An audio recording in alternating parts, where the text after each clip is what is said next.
I don't know. He says, how would you all change the currency of the game and get out those who clearly have no interest or love for gaming? Blackmail gaming gamers is like a parody on freaking Black Girl Gamers. That's just a parody account. Yeah, that's a parody account. Sorry, not to say, not to mention for the intro. One day I will work on the intro. But today I am joined for the first half because Gray didn't get back to me quick enough. Later on, I'll be reviewing Scargiver and X-Men 97. Episode 5. You haven't watched either of those yet, have you, now? No. Not that's why I asked you if I do any homework. I wanted to know if you wanted me to watch Fallout. Oh, I do want you to. I want to go over Fallout with you. Yeah, that's why I asked. Because you just said yeah. I was like, okay, so you want me to watch? I asked you days ago, but you did. I did ask you days ago, though. You did. I would have watched at least episode 1 before we got on here. All right, we'll just do. We can always do it later on. It is interesting to have a normie perspective on the series. What is? Exactly. Scargiver's just weird. It's like Rebel. It's better than Rebel Moon, though. I think anything that Zack Snyder does nowadays is better than anything. Like better than anything that guy comes out with. DC trilogy is garbage. I don't know. I liked the Justice League movie, but Zack Snyder's also hit or miss too. Yeah, people are like 300, but then again, his DC stuff is garbage. Director's cut was a lot better than the theatrical release. Like half the stuff that was cut out is vital. I couldn't care less. Like BVS was absolute dog water. Man of Steel was dog water. No. The problem is they're trying to do a dark, broody Man of Steel, and Dawn of Justice wasn't terrible. Versus it was meant to be a foundation, but all DC films are cursed.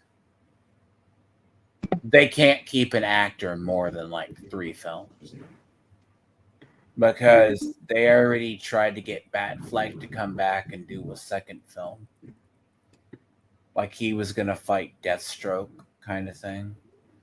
That wound up getting canceled. Man, pretty not a good track record. So they weren't able to do with what they did with the MCU, Right.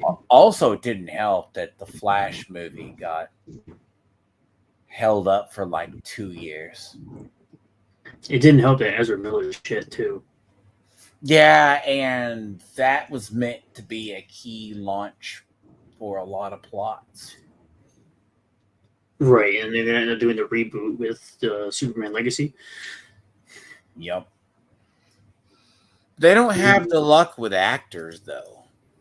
Like, it's not really they didn't get lucky with it. Doesn't seem that way. No, and plus with Henry Cavill, too.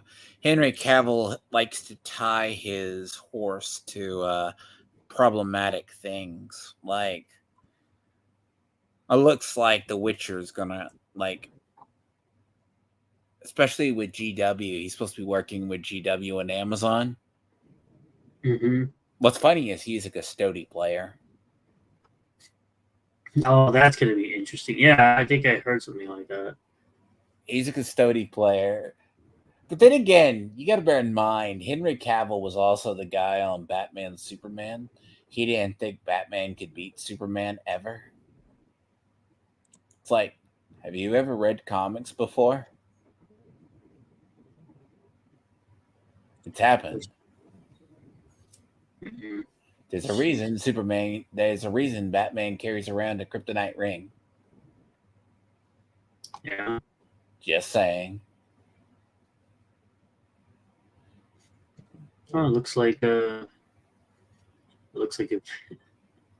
like how Monster tried to go after Cecil. That's pretty funny. Let's CG. Like, half those CG people will fight. By the way, Renown, I have to tease you, but how does it feel to be famous now? It's awesome. I'm famous for upsetting a bunch of comic pros that aren't doing jack fucking anything for the indie comics. And then one sells a character review that I Yeah. was actually laughing about it. Oh, Uh, I was told I was told I was coping and seething by saying that his sketch will outsell any book anyone can resell from him. Oh, you don't even know the half of the coping they'll be coping and seething they'll be I doing when I actually debut my laugh about that because that's rather funny, by the way. I said it. I was like, I this is thought gonna be EVS caught I thought it was very good. I was like, you just blasted Renowned into the stratosphere. Good job. and I just kept on chugging along, making my content and just laughing at it. And And then I got LG to mess with it and it it's looked better. flattery, you know? And the whole thing, Tony thinks he owns the image. And Dark Gift called him out the other day. Oh yeah, that was great. And they were talking about the certificate of authenticity. Those were a dark gift, or one of them was asking about the COA for it. Uh-huh. He's like, well, it's coming in time. You have to run and find out. Get the fuck out of here. Well, yeah, I should have pulled that. It's Tony was in the chat like, I'm just gonna do a cease and desist on you. I'm like, Wiggles like, I'm only gonna make 1 cent on this disc cup. And you know what he was doing, right? He was literally doing the Che Guevara thing with the joke. Glenn Beck made it years ago. There's like a T-shirt of the T-shirt kind of thing.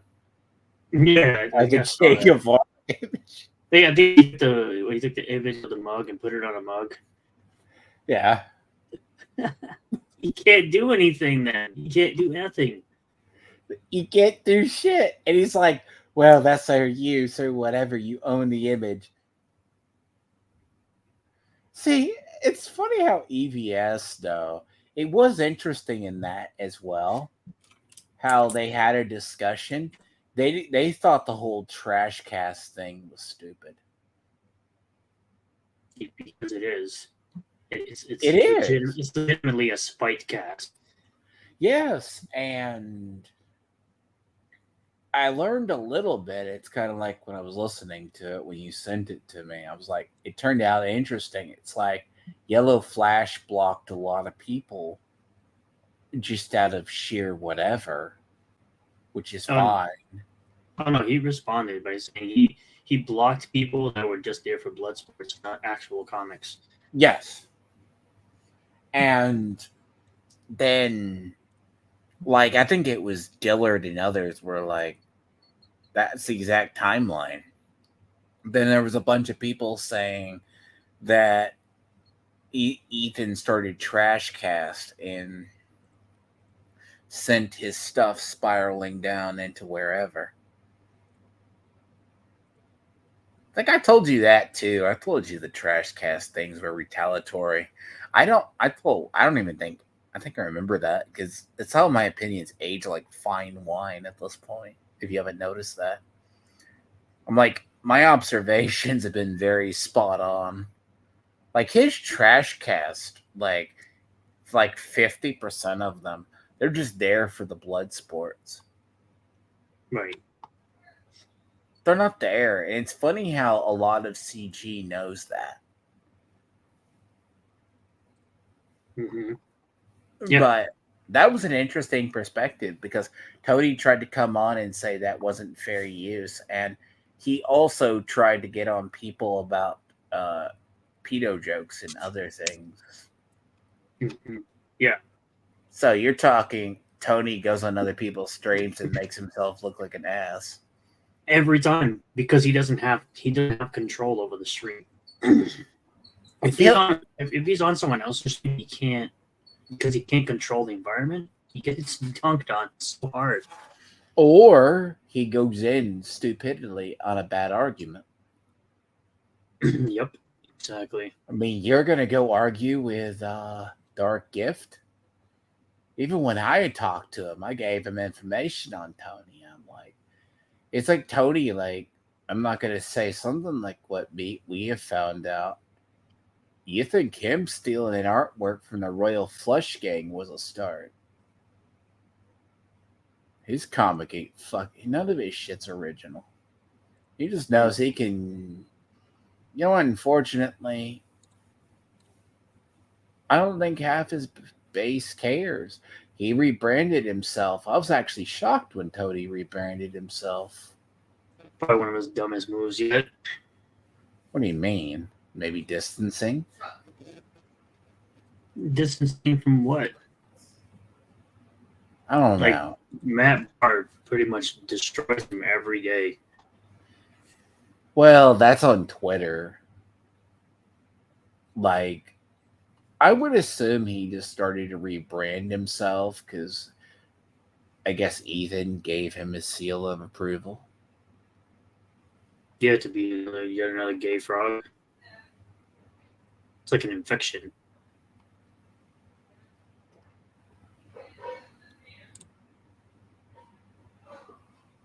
Basically. But yeah, like, I mean, I thought it was funny because I meant to ask you over the thing, right? And then Tony spent $300 on that sketch, dude. Yeah, he's stupid. You know how much I spent on that sketch? $0. And you know what? And I've got something that looks way better than that piece of. You know what's funny? Sam That's LG maybe do like an intro for me or so, because I have people who can do art for me, but they can't do video. So it's not. I'll admit, video editing is very different than others. Mm-hmm. But this whole thing though is, yeah, your little popularity. Like, I know LG doesn't like the whole blood sports, but I just find it funny on how EVS has driven people your way. I mean, even people in the slums don't mind you that much. Yeah, Wiggle, Matt Barr, and a bunch of them talk about positive ways of weird. Well, they like don't. Me and Matt Barr don't have problems. Like, I could talk to Matt Barr on Twitter and we don't have any problem. Like, I told him, I was like, I know your opinions on stuff, and I'm just like, you're allowed to have that opinion. I don't have any problems with that. Yeah, you're allowed. It's very funny how they're accepting, and he knows, like, Matt Barr is never going to support Eric. Oh yeah, no, exactly. And then another thing is that Cecil himself has admitted on multiple occasions that he's never bought Eric's book and he has no interest in buying Eric's book. But he says that Eric is allowed to have his stuff. And that's the interesting thing about it. They understand the not for you argument. Mm-hmm. It's funny how the person that EVS just decides to get rid of is the guy that's the most sound and most based out of all of them. And then you still have, I guess while we're on this subject, I may have to bring up the C2E2 stuff. It's interesting that they chose to redo. See, it's also, too, I saw Shane Davis on, what was it, like a trash cast or so ago, and like he's just being a whiny bitch, too. Like, I think he wants to tell Ethan to go stuff it, but he may not. Or is that just my imagination? Or is he just Ethan's lapdog? Which one? Ethan, Shane. Oh, Shane just regurgitated anything EVS says. Eric doesn't like doesn't want to support crowdfunding. He said that on a trash cast the other day, on the trash cast 51. Eric doesn't support crowdfunding. He doesn't like crowdfunding. So EVS is still falling for stuff. Yeah, yes, the guy that became a thumbnail reactor to a thumbnail that Eric put out that said crowdfunding. He admitted to not watching the video. He reacted to the thumbnail. I was like, "Oh, you're against crowdfunding because of this thumbnail." And then when people asked him, "Did you even watch this video?" He's like, "No, I didn't watch the video. I wasn't gonna watch this thing that says this on the thumbnail." It's like, well, you didn't watch the video, so shut up. I mean, hell, it's I guess the best flattery too is if he knows you're going to react to it. I guess. I mean, I hate to say this, EVS is EVS too. He's trying to. I think Shane Davis was like, "I'm not playing the YouTuber games." But I just want someone to stand up to EVS and say, "You're just trying to do worse than the YouTuber games." Like,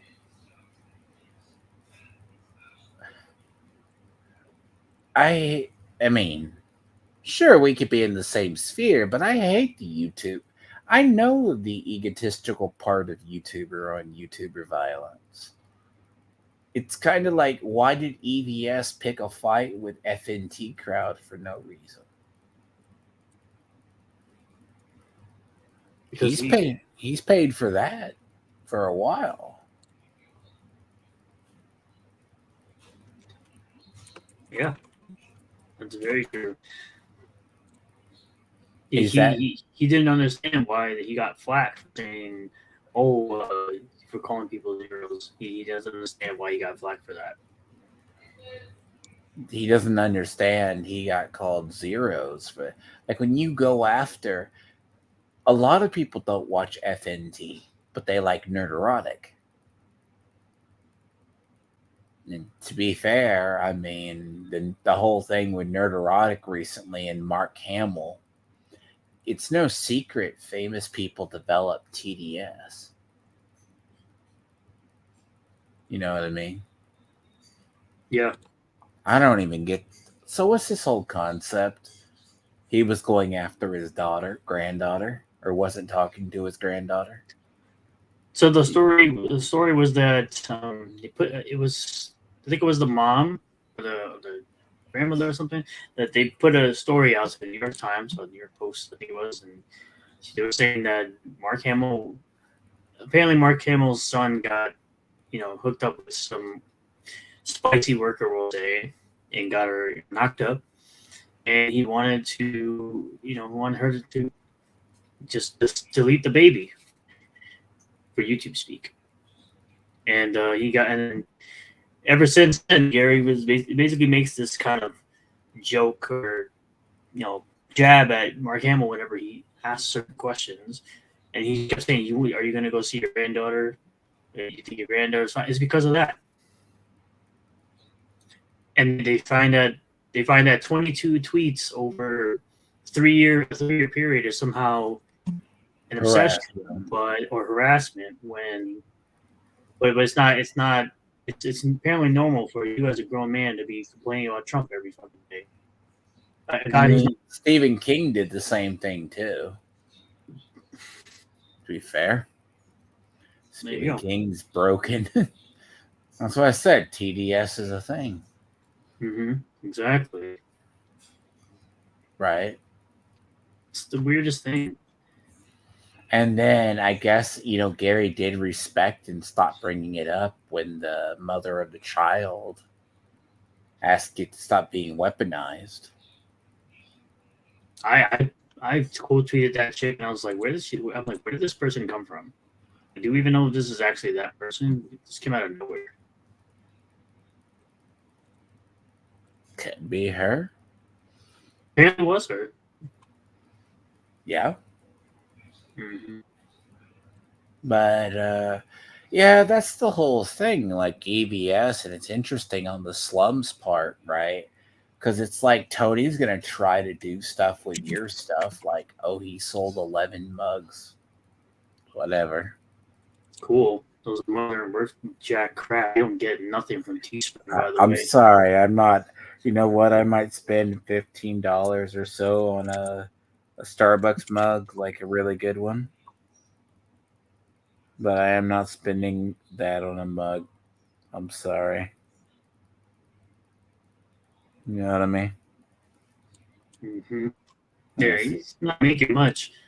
Remember, his Own My Enemies fund is what he used to buy that $305 image. I'm sorry, did he not just post his earnings on YouTube recently? I have no clue, and I Yeah. personally don't care. He sees himself as a narcissist. Like, he is a narcissist. The fact that he has to brag about this constantly because reasons, it's because he doesn't get any money from his real job. He makes like $14 an hour, and that's like petty. That's like penny bullcrap. You could live in New York and work at a freaking McDonald's for $15 an hour. It's nothing. Oh, he was saying his YouTube revenue was estimated is 1,100. Good for him. I'm sure he'd love to pay all those. Oh, he's also down as well.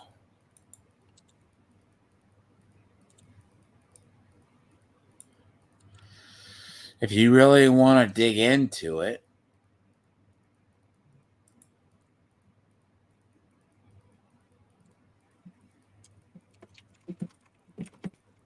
I do. I'm sorry. I do love how the caricature of it, but you should just fully embrace. I love how he uses the old wrestling memes, like he thinks they're still funny. Oh, by the way, his CG Chosen one is just the NWO rebranded. Mm-hmm. That's how lazy this man is. But as I say, that's a little bit of groundwork too in catching you up because it's been a while. Because I meant to ask you about that because that's so funny. He's just trying to do it because I guess too because he isn't going to.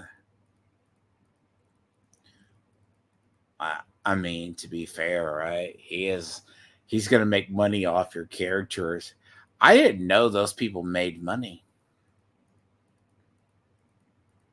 I guess.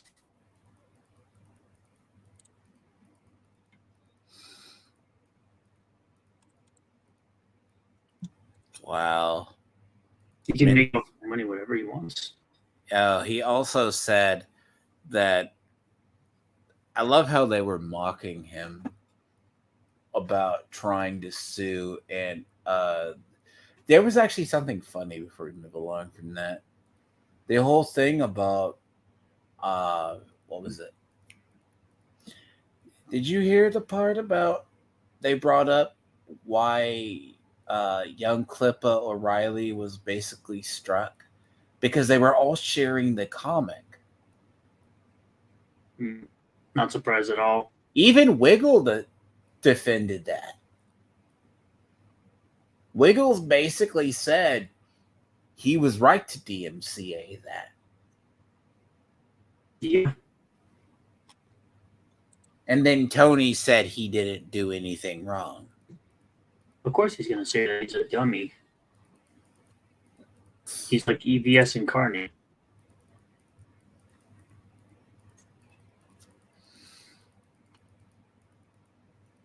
I mean, but Tony's also the guy he could have his ass beaten and whatever else. And he would never admit defeat anyways. That's pretty much text mark book and text mark and like bookmarking of everything that man does. Look, if you ever want to see Tony put into a corner and he attacks people, it is funny how Shane Davis looks like Beaker.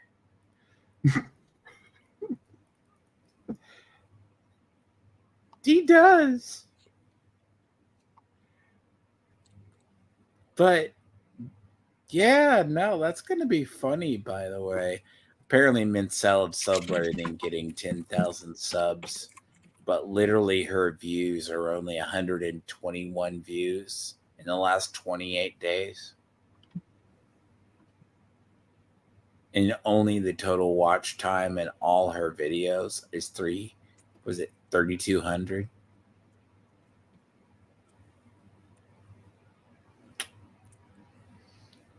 We all know the real reason people watch her. Oh yeah. It ain't for the. It ain't for that.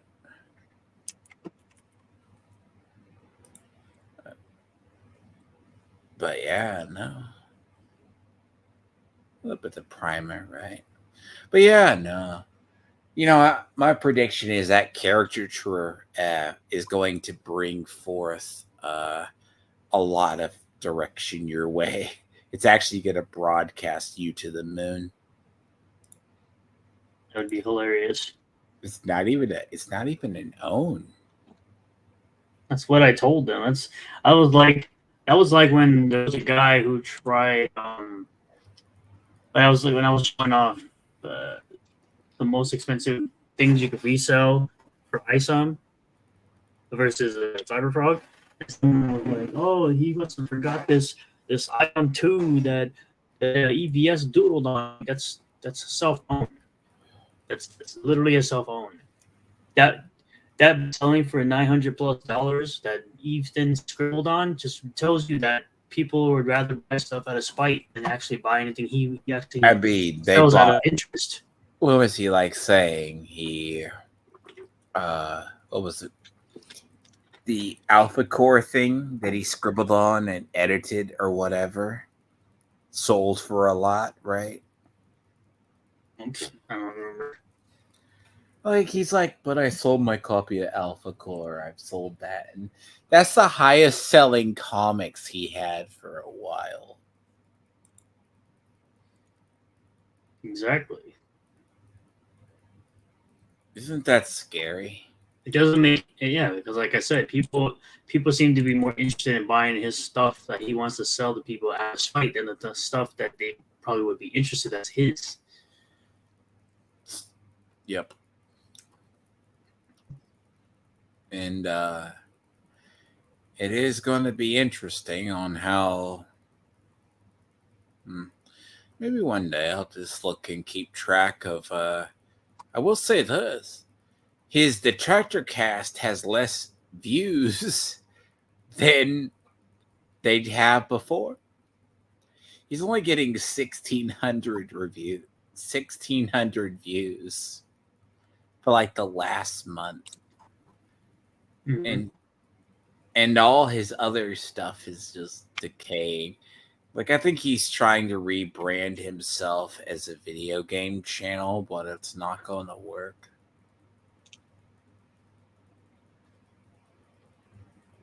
I don't know. It's like me. If I followed, like you and I both follow our own algorithms. We have to. It's like I do gaming, I do commentary. Let me see. So we begin. I guess more people do. Hey, Lucifer. We are. Uh, let's start with. So the story I meant to ask you is a little old now. It's from like 7 days, but then again, I was meant to do this over the weekend. You don't know of the game The Crew, right? I do know of that game. You did? You didn't know of it? I do know of it. I have it on Xbox. Yeah. You didn't know they turned off the servers, right? No, I know. I saw this article. I didn't get a chance to do a video on it. So I've said for a while that live services are going to exist because initially I approached you with the game preservation. Mm-hmm.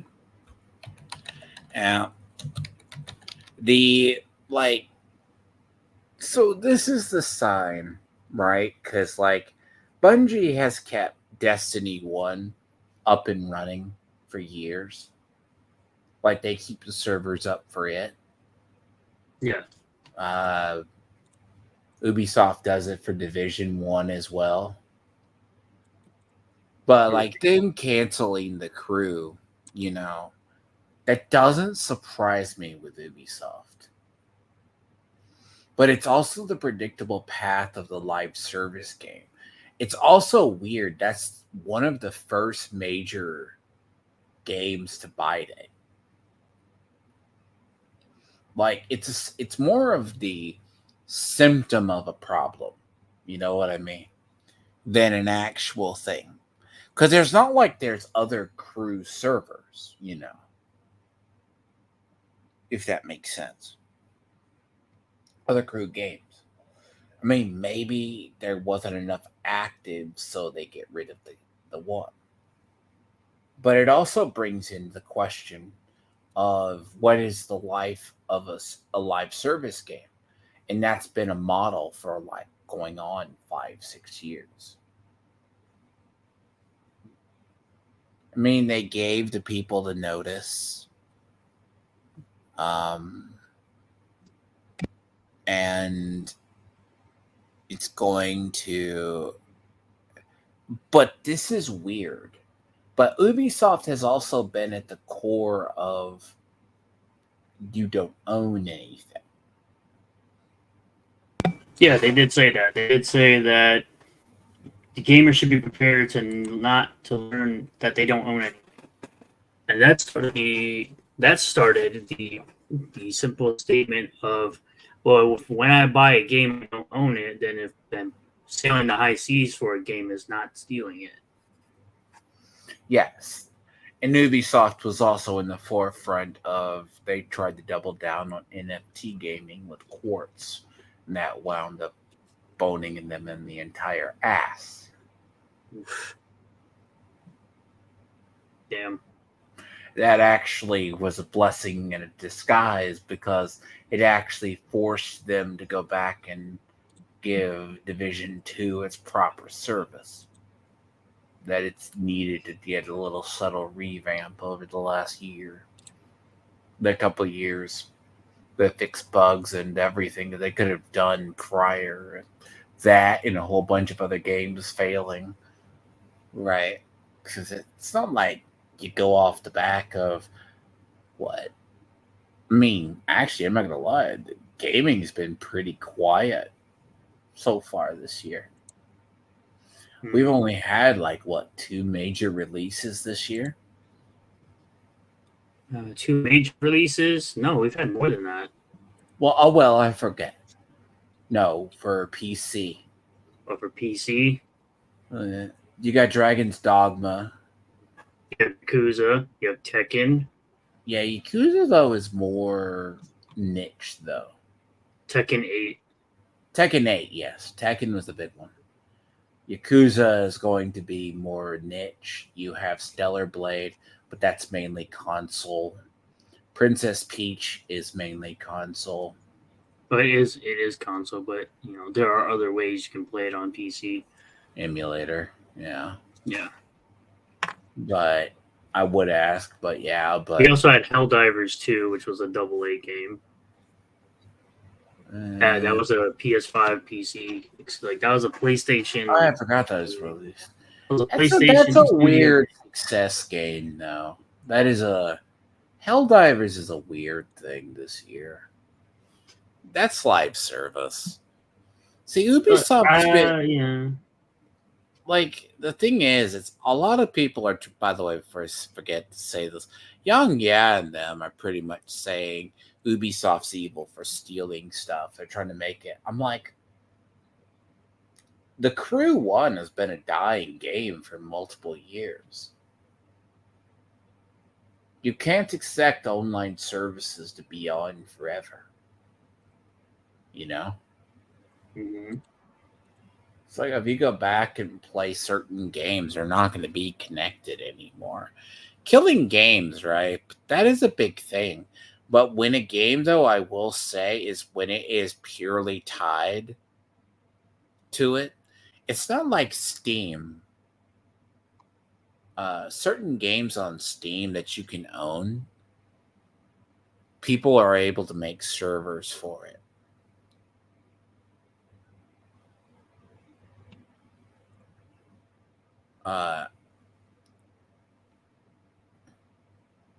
But here's the weird thing. They revoked the licenses for this is what Ubisoft's collecting stuff for as well. Hate for it. They revoked the license.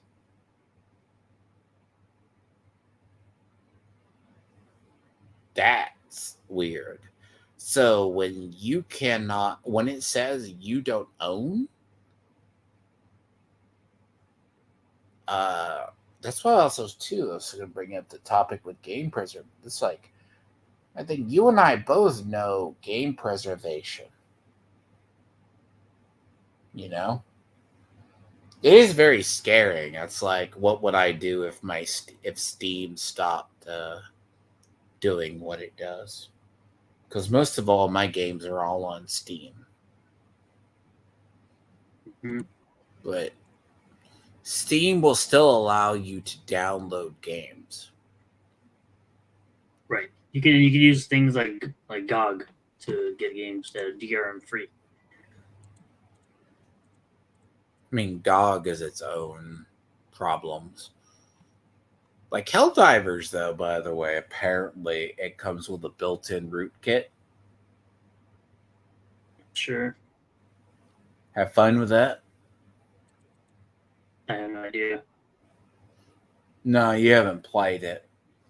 I've played Helldivers, but I've never. Somebody apparently has a built-in rootkit. Hmm. Yep, that's no go for me. I don't know what that means. So.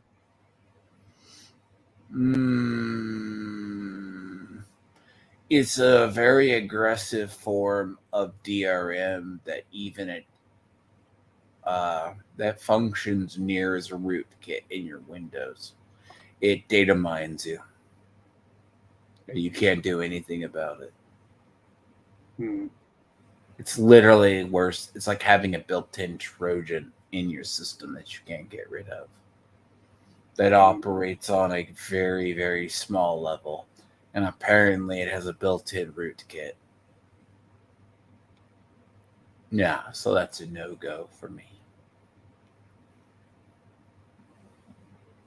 That's also another reason why, like, it's weird in single-player games they put DRM or de novo style stuff in it. Like, Bethesda caught it with, like, what was it, Doom Eternal? That single player. Why does it need de novo? Doesn't need it. Doesn't need DRM. I highly doubt anybody plays Doom Eternal for the arena. You know what I mean? Nope. Oh, nope. They play it for the thing. It's a single player. Yeah. They play for the single player. You know, multiplayer needs that for cheats, but it's weird. Like, they do announce it, but it's also weird that Crew 1 is a decade old. Which one? The Crew 1. I don't think it's a year old. I think it's more than that. 10 years. Sorry. Decade. It's only been 1 decade. Right. I mean, but there's only so much you can do with old games like that. I mean, you can go back and restore some. I mean, game preservation is part of stuff you can preserve if it's single player, but it's really hard to do because it is interesting because Ubisoft is going to be the first to actually test this theory. Now, there's a lot of Ubisoft side products that are online only.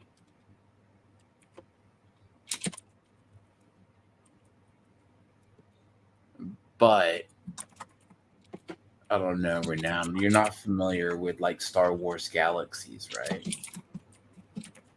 Oh, Galaxy Heroes. Galaxies. Not Their really. their version of WoW that was more successful, but usually more popular until they did like I guess they brought in Jedi. They were still able to salvage a lot of stuff because they were still able to make private servers. because it basically became freeware. If you knew, so you can actually make, as long as someone paid for the servers, you could do that. Okay. Does that make sense? Yeah. Like, they basically said if the players want to keep it alive, someone's just going to have to make a server it connects to. Right. That's You know? pretty much everything that has peer-to-peer server based, not dedicated servers. And that's why some have been able to survive. But no, Ubisoft did the other thing. They just literally not only shut down the servers, they revoked all the licenses. Literally removing the game from everywhere. Mm-hmm. I mean, that's what they're doing. And it was just straight delisted. Now, I mean, that's the scary part about the live service game model. I mean, unfortunately, that's also built in to a lot of mobile games. Like, as much as I like Genshin, Honkai Impact, that type stuff, they could say easily end of service it kind of thing, and you never know it. It's also why you never buy Square Enix mobile games. They're very famous for it. Okay. But like Genshin, like Honkai Impact's gone on for almost 7 years. Well, not 8 next year.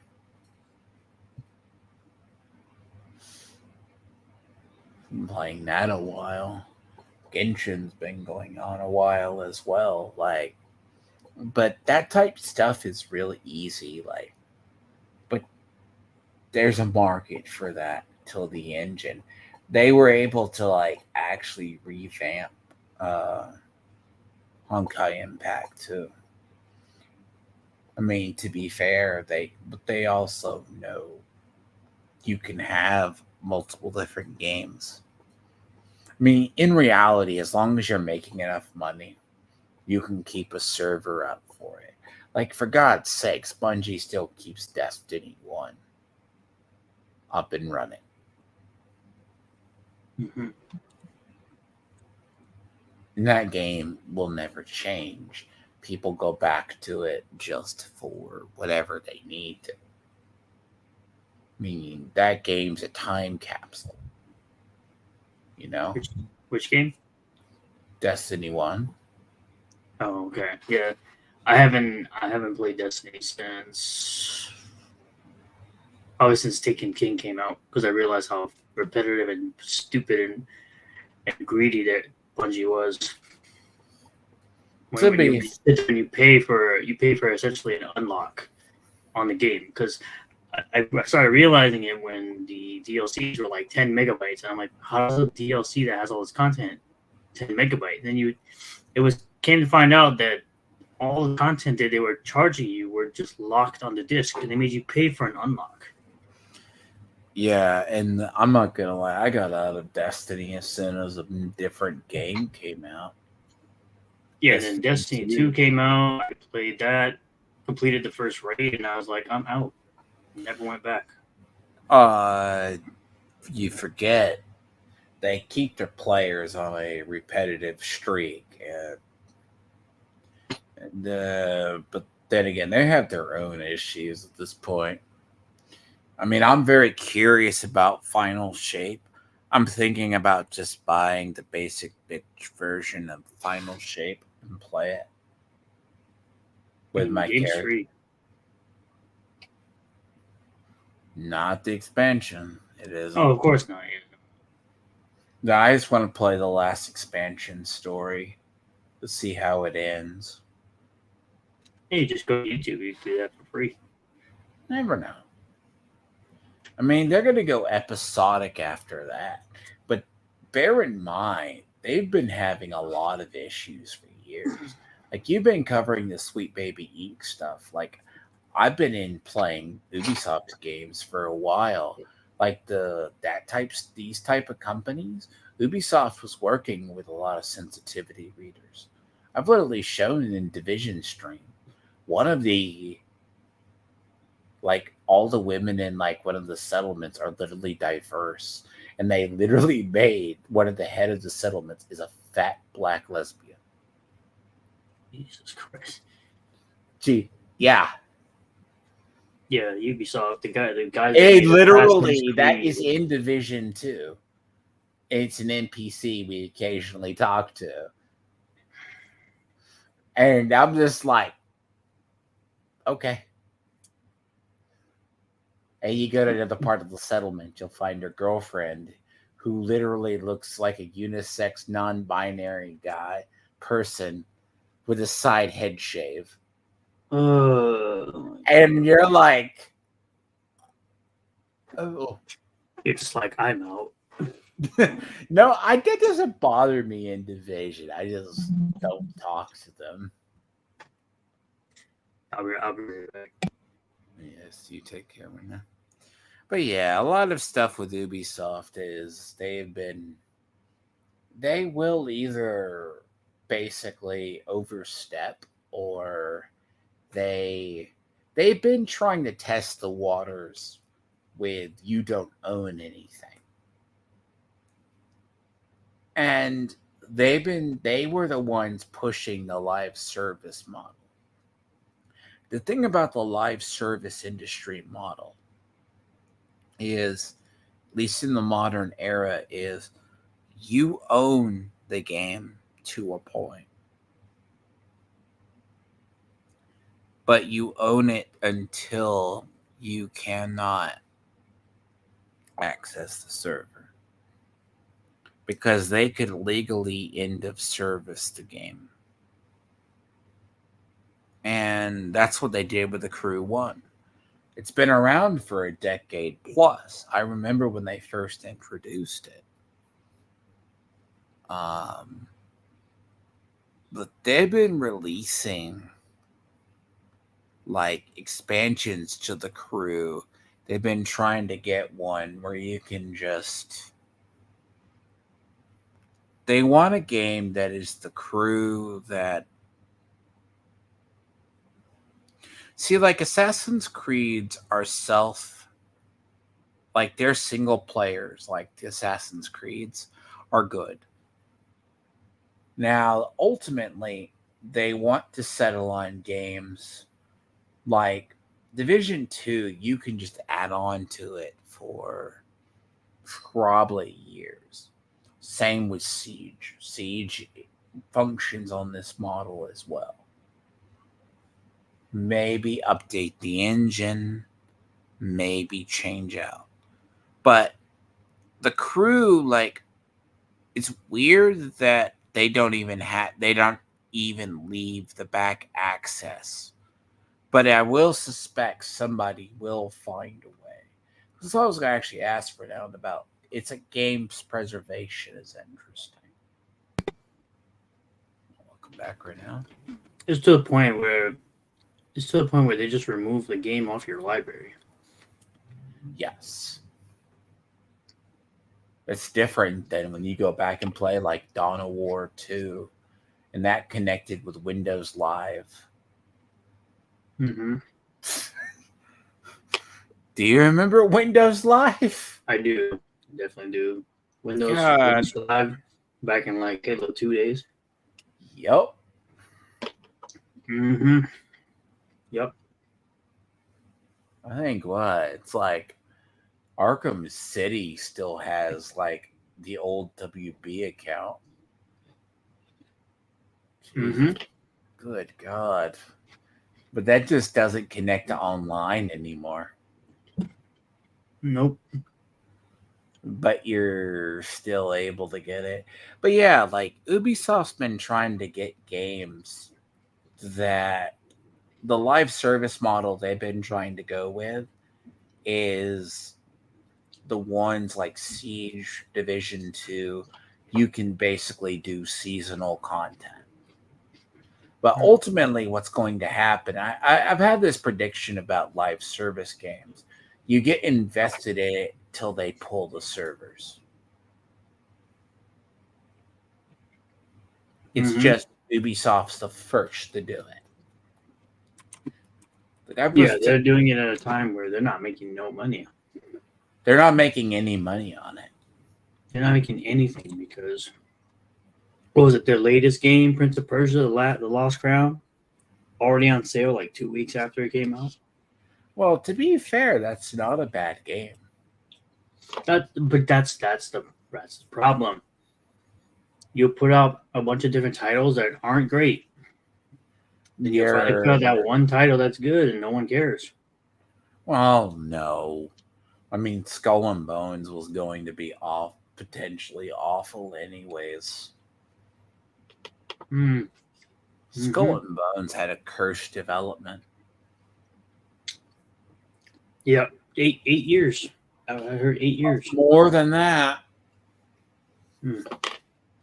And it's going to become a good product eventually.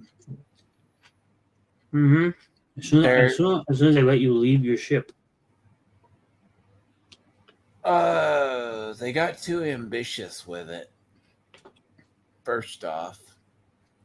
And it's going to get the For Honor treatment right now. Oh yeah, I forgot about that game. For Honor is very successful. It's taken off for them. And you're easily going to have a game that's better than Sea of Thieves. Sea of Thieves doing pretty good right now. It's good. It's a good console, yeah. But the thing about it is, now that it is, if they give it the support, it will. But a lot of that game was dev hell because that was Ubisoft Shanghai. But I could do a whole 3+ hours of multiple streams on canceled projects. Because bear in mind, Skull and Bones was announced the same year they announced Beyond Good and Evil 2.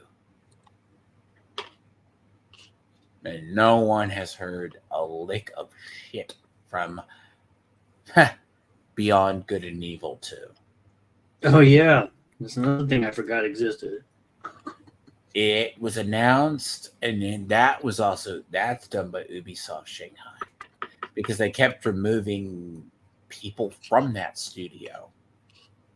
Moving them around. It also... Yeah, that's weird. They have some studios that are just there. It's like I haven't heard anything on... I know it's like in beta for like X Defiant.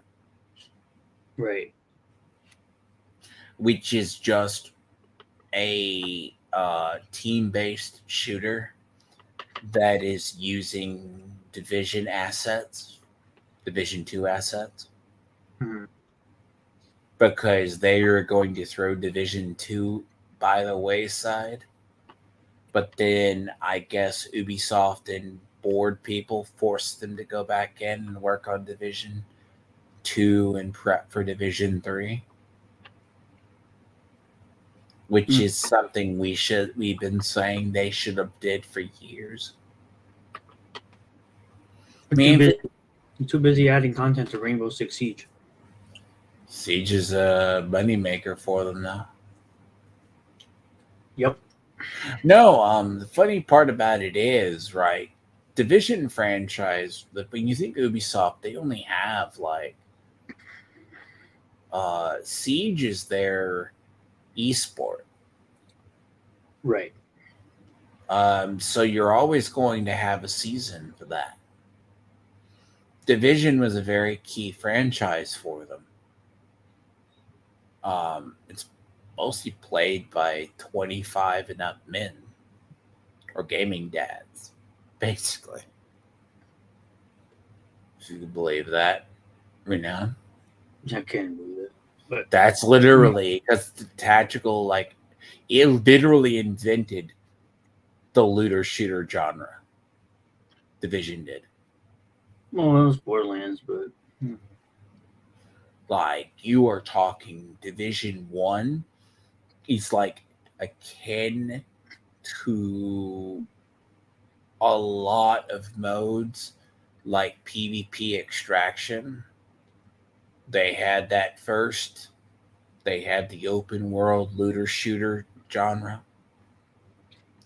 A lot of people copy it, but there's also a lot of people they can never actually fully copy it.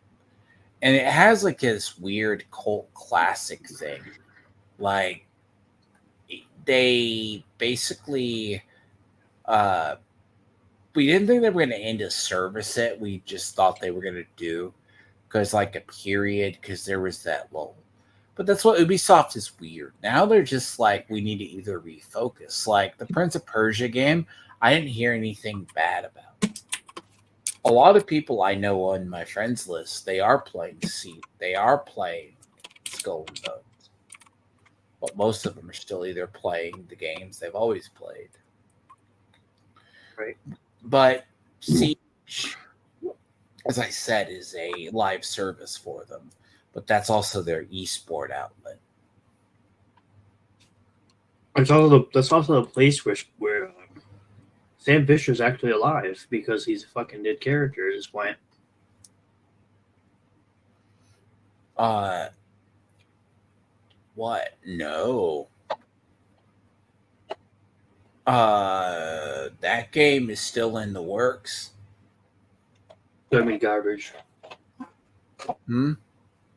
It's gonna be garbage. They're gonna remasculate Sam Fisher. Fuck that. I don't know.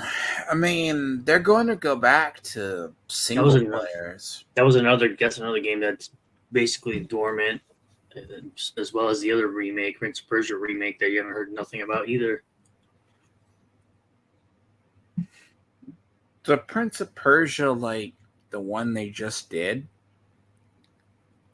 wasn't as bad. Like, I haven't heard anything bad truly about it. It's enjoyable. I mean, I think it was they had a very successful one, which was like Phoenix Rising a couple of years ago. Like, they make good single player games.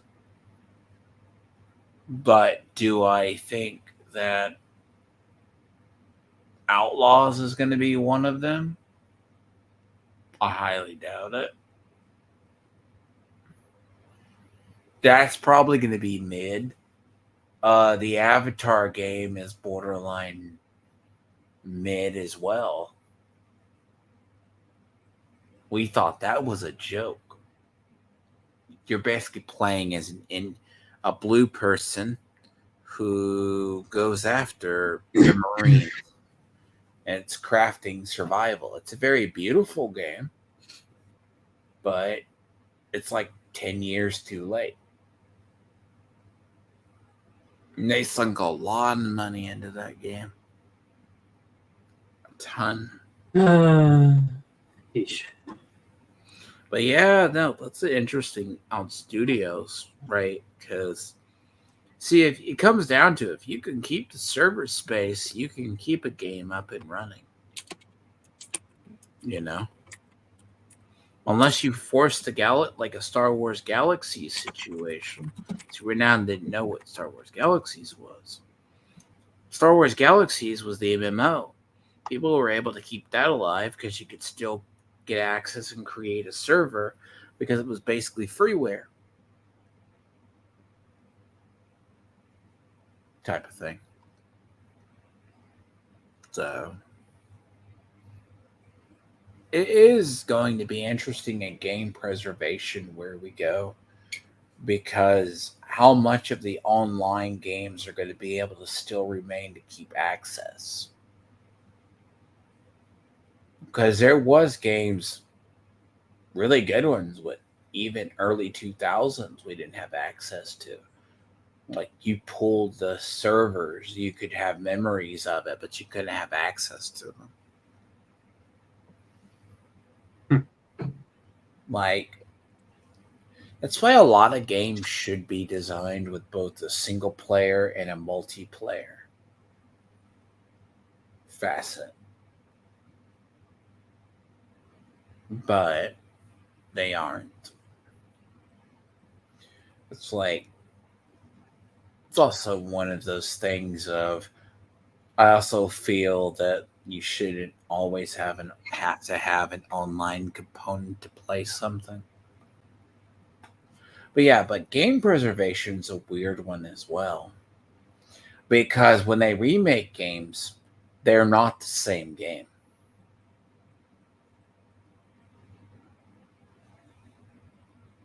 I'm sure you heard about the Warcraft 3 debacle.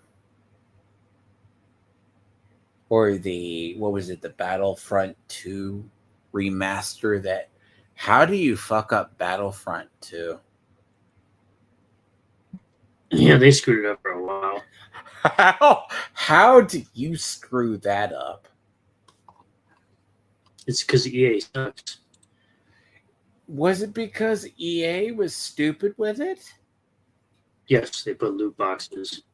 So it's so bad the No. government. Do you remember when they released the pandemic versions? Did you hear about that?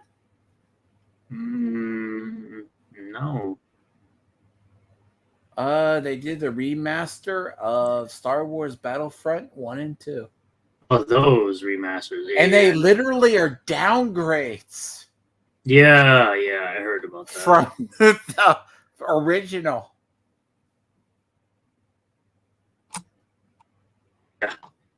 How do you screw up a 4King of that? I'll never understand how you can be given a remaster and screw it up.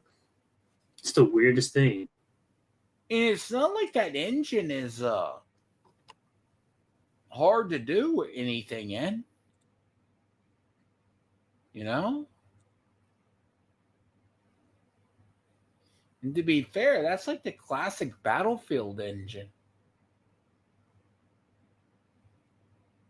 So. And you also have a lot of weird games too, like, you know, when you talk about localization and game preservation, it's weird. There's a lot of games that aren't purely translated. They get lost in the ether. Like, they don't escape whatever region they're a part of. Japanese have a bunch from the 90s. It's like people are discovering the tales of games, but you can't get those games outside of Japanese or something. But like nowadays, right, it's weird. Like single player games are like, we've entered a market which is really weird. It's like a live service industry. Like, you're always having to be connected to something. Yep. Pretty much you gotta be connected to everything. Even with like the recent squad game, you gotta be connected to a server. It's not that the multiplayer is anywhere near separate either. Nope. Sure isn't. I mean, I get something like Diablo 4, right? Because there's other players in the worlds that can come help you out, kind of thing. Yeah.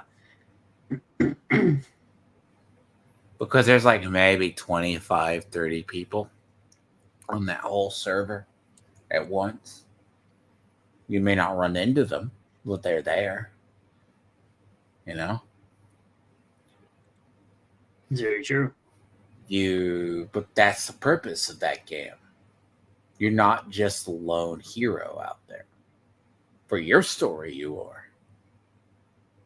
But for world events, they come help you out, like world bosses. You know? Yeah. That is when you need an online connection. But, like, it's weird how there is this weird mix of stuff. Like in Division, my session is still my own session, but I am connected to online. You know, but you don't shut off that online component. But I think something like Dragon's Dogma, or like, I think, see, Fallout 4 has that offline component to itself. A game like that doesn't need an online component all the time to function. But this does beg the question, what's going to happen to a lot of games like that? Because I'm pretty sure Star Wars Outlaws is going to require an internet connection. Wouldn't be surprised. Like, that's pure going to be a verification. And I mean, you do know of Ubisoft's really big project, right?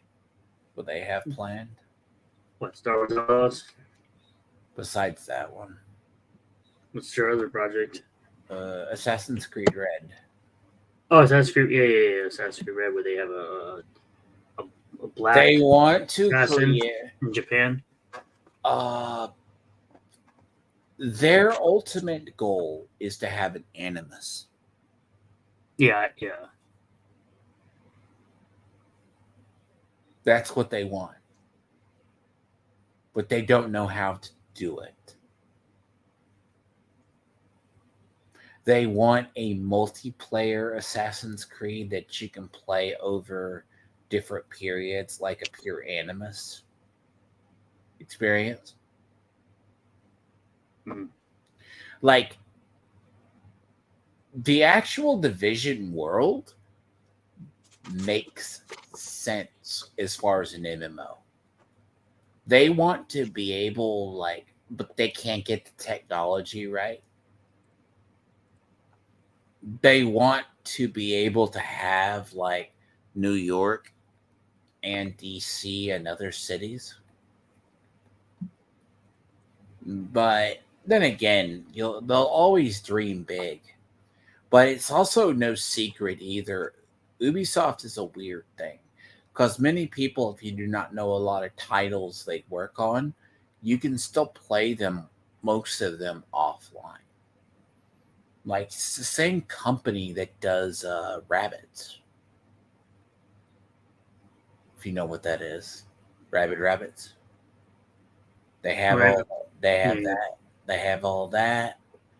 They have a lot of single player games that get, like, some are really good. Like, they have some sports. Steep is another one. But yeah, like, a lot of these games, though, it's weird that you have this in game preservation that they could just. But Crew is the first one. They're literally killing it and burying it. Yeah. All the way. Thing is, don't they have a Crew 2 game out? Yeah, and they also have, like, a bunch. Yeah. Crew Motorfest, I think, is another one. Crew, yeah. It's caught until a year release. I'll be right back. I'll cover that if you have a point. Yeah, Crew, yes. Crew. Yeah, because that's definitely a franchise you want to have yearly releases of. A game that no one really cares about when there are better racing games like Gran Turismo and Forza Motorsport. Ubisoft was definitely not going to have a game like those two franchises. There's no reason why you should even bother.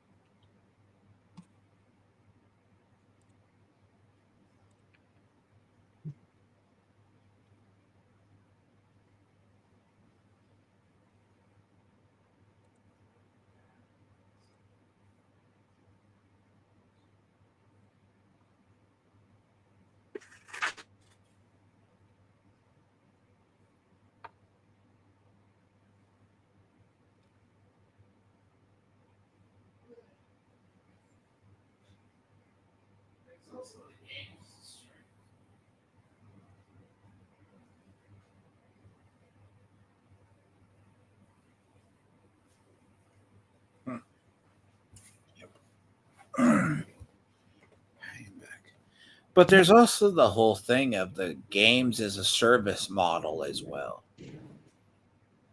So, like, do you know of that, Renew? Yeah, I do. Mm. What they mean? What they mean by games as a service? Yeah, like they just put the game out there and they update it as it goes. They add more content as the years go You by. can go like add it like Apex Legends kind of thing. But the bad part about that, Destiny 2 became games as a service model. Ubisoft was very much a pioneer of that one. By the way, welcome, welcome. That has been a big deal, but like that's killed Apex Legends, like Respawn Studios. Half that team, all the original team members are gone. Like, but that is very stagnant kind of design. Um, but like with the crew games, they are eventually trying to get one that they can keep as games as a service, and they can just update it. But here's a problem though as well. What happens when they want to discontinue that service? Do you actually own the games? No, you don't. The Steam games. Steam has had to answer this. Technically, you do own your games. Any game you download from Steam. Now, can you re-download that game is a question if they disconnect it. You know? Right. And that's what goes into, do you own them? Because some companies were like, oh, we lease it out. Steam's been like, that person bought that and that CD key is theirs. So unless they block the download or that type stuff, you should be able to download a game indefinitely. Unless they remove it from, even if you buy a game that's removed from the store, you could still download it.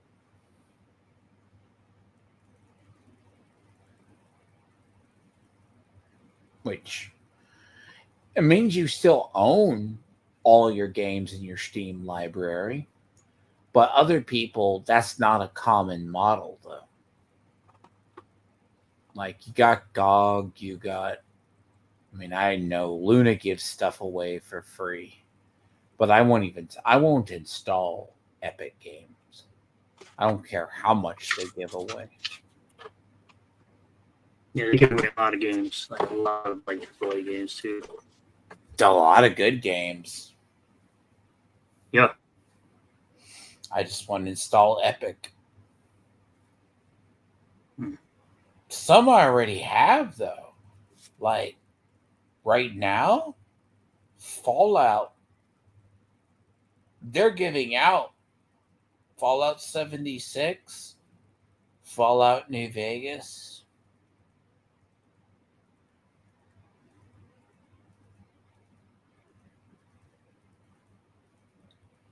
I mean, Luna, I've never used Luna. I can't tell you. I'd say it's Amazon's cloud-based service. It is? Yeah, it is Amazon's cloud-based service.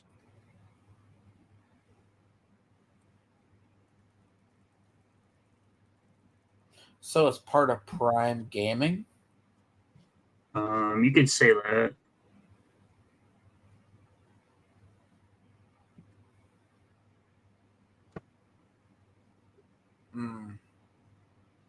That's weird. See, they're giving out the Fallout games currently. So it is weird, by the way. It's also, Steam sale right now is Microsoft's own sale, by the way. Yeah, I saw that.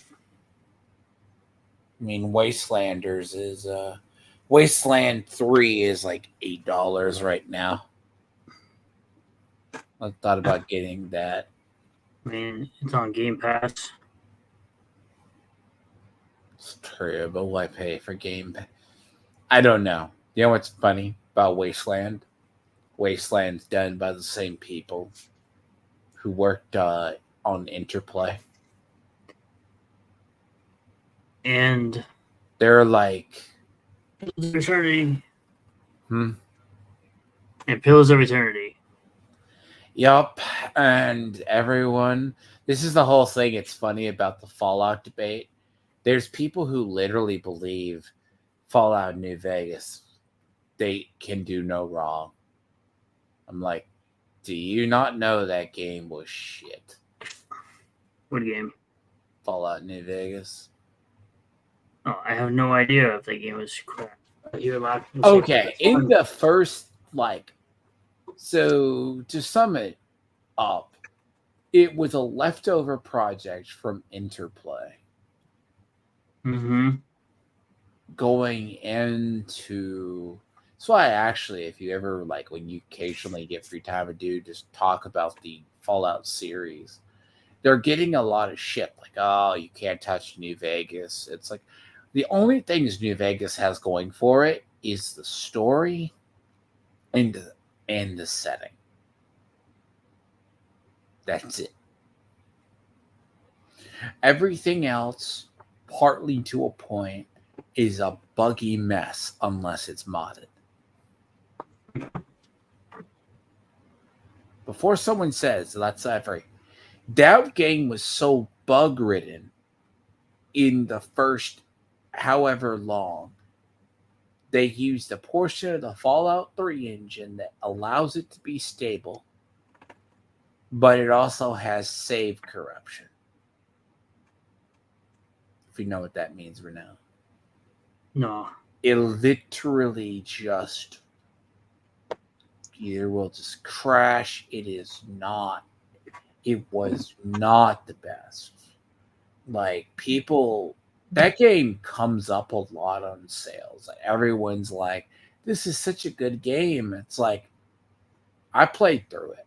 I played 3 first, even though I wasn't impressed by 3 as much as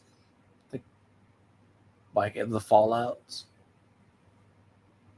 Fallout 4 has more replayability, but it also has more modability.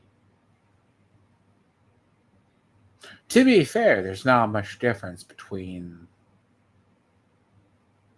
the Starfield engine and basically where Fallout 4 was.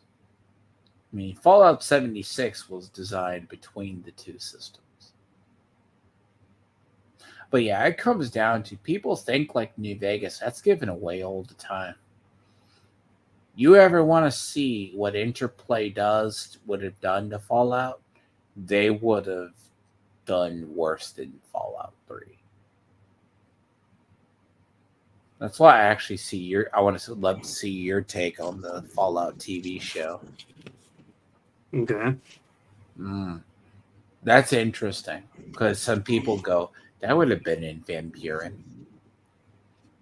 I'm like, they are going to. They told Jonathan Nolan to not make endings canon. That's dumb.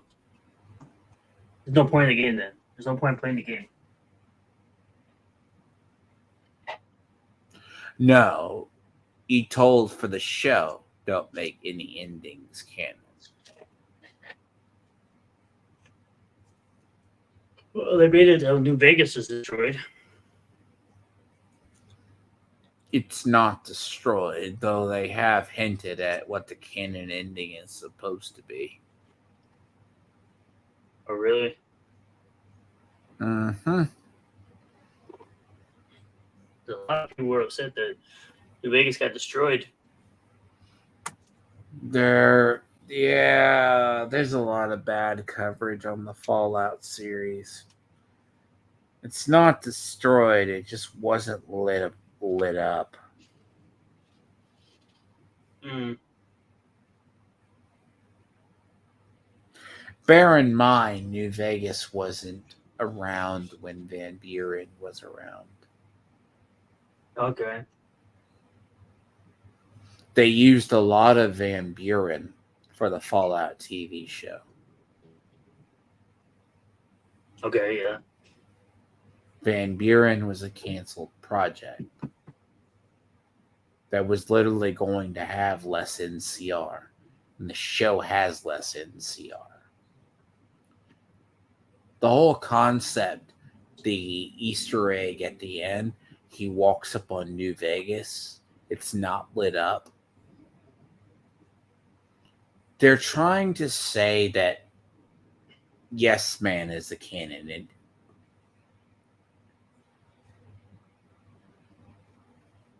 which by far to me is the worst ending of them. If you know that one is. Okay. Yes Man is independent Vegas. But likelihood it's going to be House 1. But this version of Fallout is very contentious, though. Not to spoil you on it, but the twists are good. But this universe is very weird.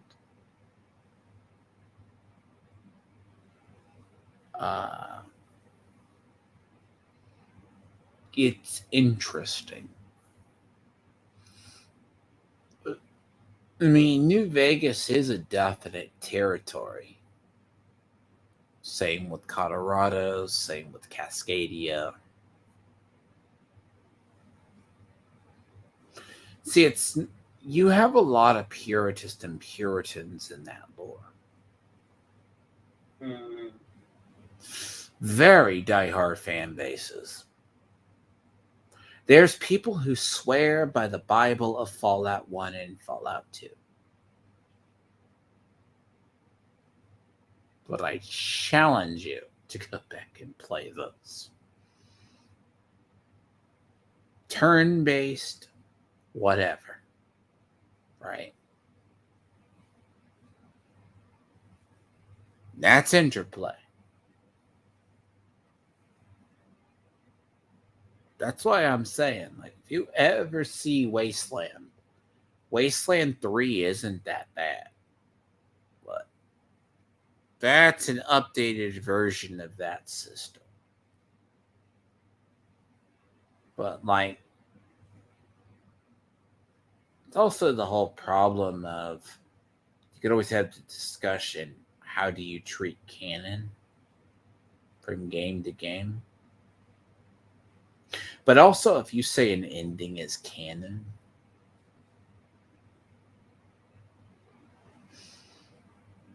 you kind of tell where the story is supposed to go. You know? It takes away from the paths. But, like, the whole concept of, right? And by the way, they finally greenlit the second season of Fallout. Which I don't know what took so long, but it will. But we'll know what happens in Vegas. But it's also supposed to be set like 6 years after.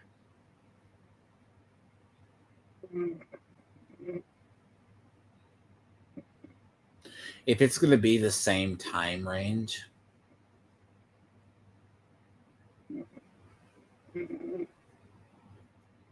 You okay right now? Yeah. Yeah. Okay. Yeah. And Because the game is set, the show is set in 2292. It's like everyone got freaked out about in the show because of the chalkboard. Okay. Yeah. Yeah, I haven't watched the show, so They continue. misread that chalkboard.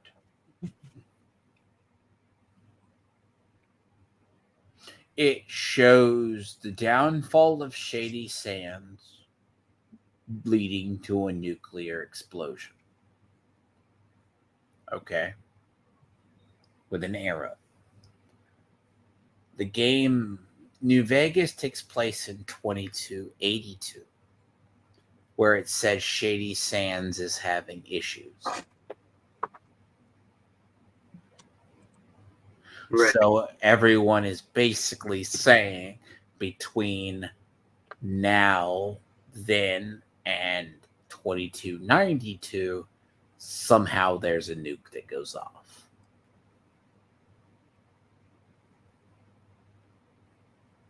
But also Bethesda screwed up and said it's canon. There you go. Not really good how to handle it. When you see me cover the part, that's all I said right now. That if you can ever actually watch it, you'll see what I'm talking about. If you know about the Fallout, I could explain some of it.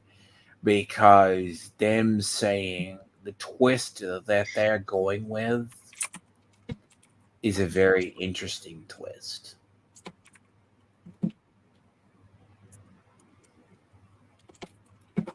But it's a good show.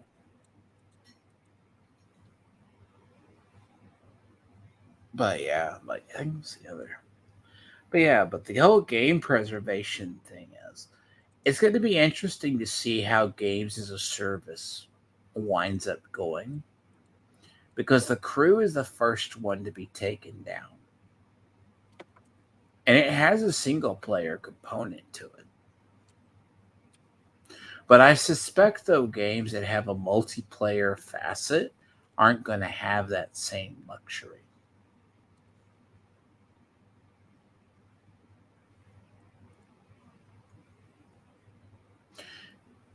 See, that's a bigger story because there was a lot of people threatening Ubisoft over that. But usually also Ubisoft likes to be ahead of the curve as well. Because between them and Microsoft, I don't know who is worse. Because Microsoft has also talked about, both of them have talked about not the fact you don't own your games as much as that, or it's all digital downloads from here on out.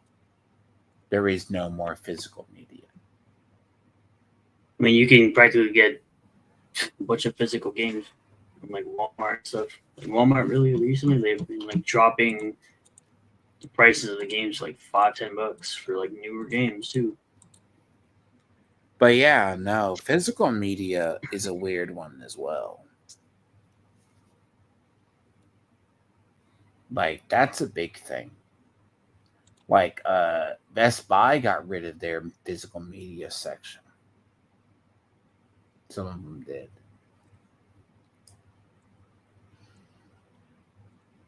And I'll be honest, when you like buy a new computer, it doesn't have a CD drive in it.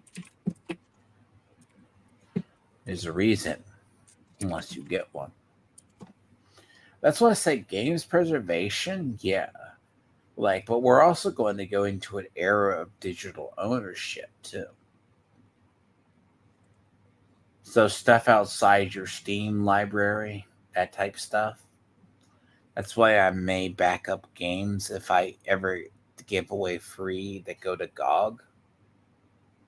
I suggest you do that. I mean, to be fair, no one knows what's going to happen to Steam after Gabe dies. Gabe will hold on to Steam till he is there.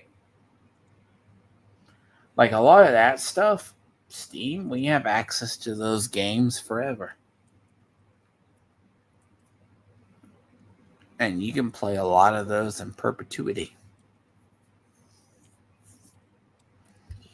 But yeah, that's actually interesting on that part. Because digital ownership is weird.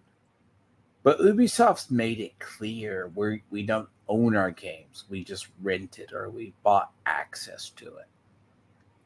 Microsoft has tried this, but a lot of people are using Steam.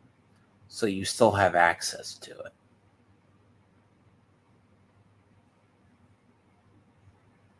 Now, how that will be handled if you don't have it digitally downloaded and saved to your hard drive, no one knows.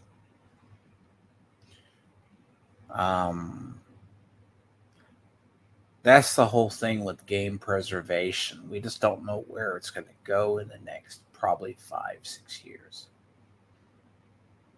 I mean, what? You played Princess Peach, right? That was digital download only?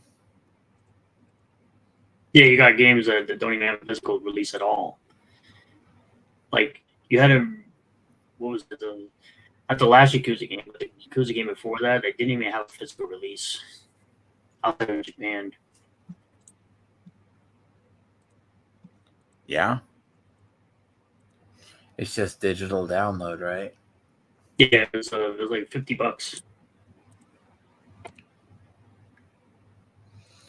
Somewhere I have it. I have a looks like a little mini nuke with the old Fallout games that are still physical media. And I just have never opened it. But I have kept it, you know? Right. I mean, to be fair, it's actually very iconic, you know? So, like, it's weird how a lot of games, they're just going to straight digital download, too. Now, like, how much of your stuff do you have on Nintendo backed up? Or are you using the emulator system? What do you mean, the classic systems? Like, do you still have your classic systems, or do you? I have. Well, I have my OG Nintendo. I have a 64. I have a Dreamcast, a GameCube, and a Wii, and the Wii U. I have the Wii U too. Do you still have your games for them? Yeah. Okay, so you still have that. Yeah. It's like Game me. is king though, so. I still keep all my CDs. By the way, not a lot of people do that. I still have all my CDs for my music. Even though I save it to my hard drive. Because it's not a weird thing, because I don't think we're going to have a lot of physical releases anymore. Because, correct me if I'm wrong, Final Fantasy wasn't even offering physical releases, was it? No, I think Final Fantasy got Final Fantasy got a release for everything. Did they do one? For which ones? Rebirth? Rebirth? Yeah, they got a physical release. Did they do it for the new one? Yeah, Rebirth, yeah. They had a physical release for Rebirth. And Rebirth's a new one, right? Yeah, Final Fantasy and Rebirth is the second part of the remake trilogy. Yeah.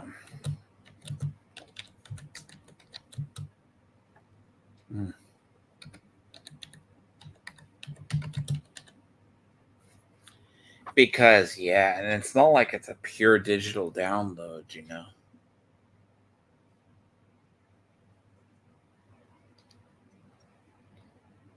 I mean, I would see companies going away from that eventually. Even managed to get a double pack for Oh Final yeah, Fantasy they on did. the Yep, on the they Switch. did. Yep, they did physical release as well Yep, they sure did. on everything. Mm-hmm. Yeah.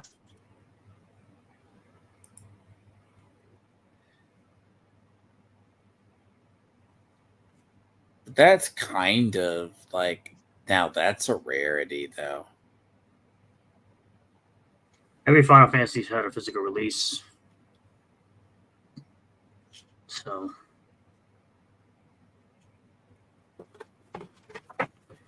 I mean, even that in the Steelbook too. yep. Final Fantasy VII Rebirth had a collector's edition. That's how far it went. Yep. Which to me is way like lately collector's editions haven't been worth the money, to be honest. They're worth way too much. I mean, hell, you get the Sephiroth statue basically. Yes, you're gonna cough up $350, you can. What? $350 if you want it. So you have the standard edition, which is 70. Yeah, so you're basically going to be paying $210 for a 3 parts of a game when you can just play the original. That's far superior in every way. Except they did change the system though. Oh no, I mean technically the remake still has the tactical parts of it. You could still go into your menu and select stuff just like the old game.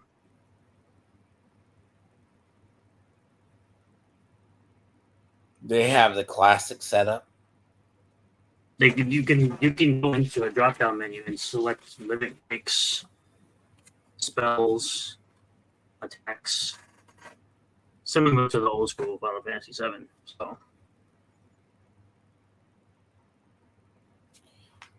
Yeah, I mean, I'm not questioning why they're doing it in 3 parts though, but I it's get just it. gonna take way too long. Most likely, the freaking next part won't even pop up until like the PS6.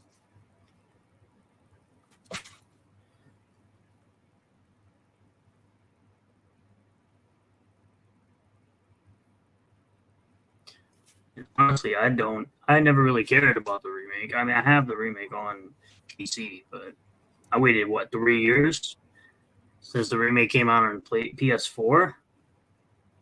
Now the problem too with digital releases is you can go back and change physical releases too. Digital releases. Yeah, they did that with the Final Fantasy VII remake. They literally went back and they changed. They had to. They went and censored Tifa's They outfit gave from the Tifa a flashback. shirt. Yes. Yeah, 4 years later, just to match the Rebirth game. Come on. It's kind of like how Netflix did it with Netflix did it with Back to the Future 2. Yes. They digitally changed the scene where he picks up the magazine and they took out the women. This you can just edit. See, that's the other part of just pure digital ownership too. Yep. They can actually change it. Yeah, they can. Then act like it never happens. That's what they did. That's actually what Netflix did. Then Netflix played dumb and acted like everyone else was crazy. Like they didn't. They're like, oh, it was just a mistake. We'll fix it. No, no, it wasn't. You wanted to censor that shit.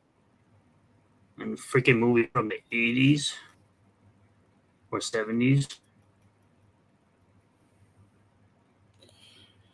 Yep, and that's going to be the problem down the line, though, I believe.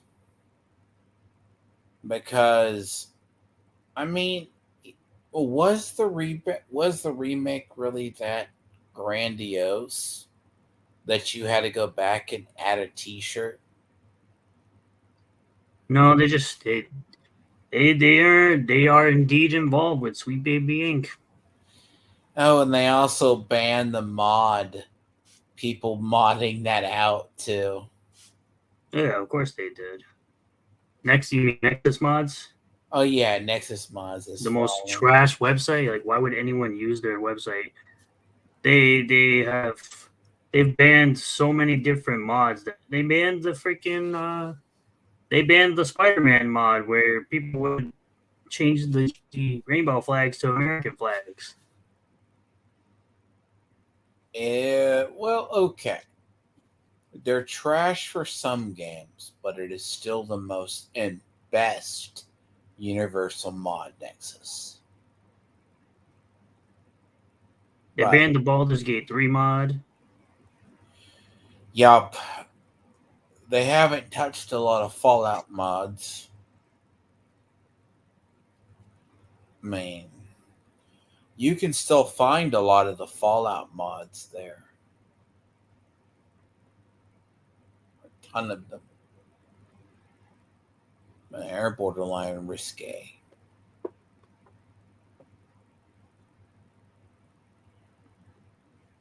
They're a little weird about others, but you do have to have them. You know, Mm, it's strange on how draconian they got. I mean, trust me, there are some mods you have to go back and find. And but yeah, like Nexus is that weird one though. But they're a little bit different than the whole digital ownership thing. They fell to the political side. That is the downside of having pure digital media. They can go back and edit it. And to be fair, if you didn't know what the original looked like, you would not know what was changed.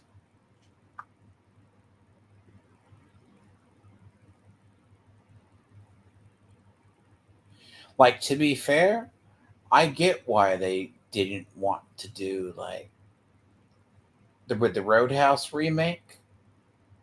The old Roadhouse just had 80 boob nudity, topless everywhere. Yeah, surely that's not going to fly now with the censorship and changes to film. But it wasn't that bad. Like, as far as movies and digital ownership, yeah, you can own stuff digitally, but they can also edit it at will, which is very key, you know? mm-hmm. And they're getting caught doing that. Disney's really weird about it. Disney's weird about a lot of things. Oh, yeah. I mean, I get it. If you think releasing stuff, like, I don't want to see them remake certain things. Like, why are you going to touch up Never Ending Story?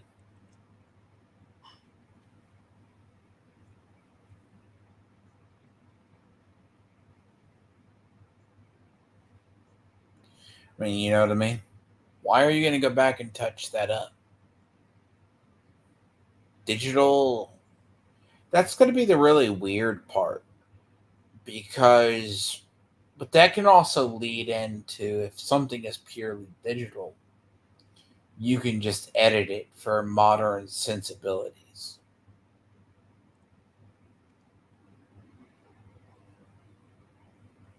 So that's what I see on that. That part's actually, because we'll have to see where that goes. Because actually, Microsoft has talked about there's a lot of companies they don't want to do even physical releases anymore.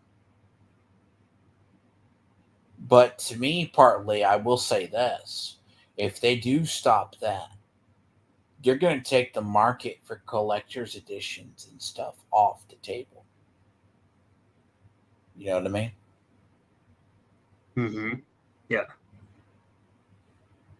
But as far as a Western releases, I think that's going to be very hard. A lot of these companies are fine with that. But like you can't tell me. I mean, I'll be honest with you. You know this as well as I do. If the Japanese people can't get their statues, they will riot. Oh yeah, of course. Sorry. I know that's a weird thing and that's a cultural thing. But you know what that means, Renown. Yeah. That is a big market for them. Yep. Especially the waifu statues. Yep. Any waifu statue, anything like that, they are the ones who buy most of them. Even if they are flimsy resin that break. Yep. Like, that's why I thought it was funny when Eric July is like, if we hit 4 mil, if it hit like whatever, I'd make Yaira statues. 2 million. Yeah, that stuff is expensive as hell.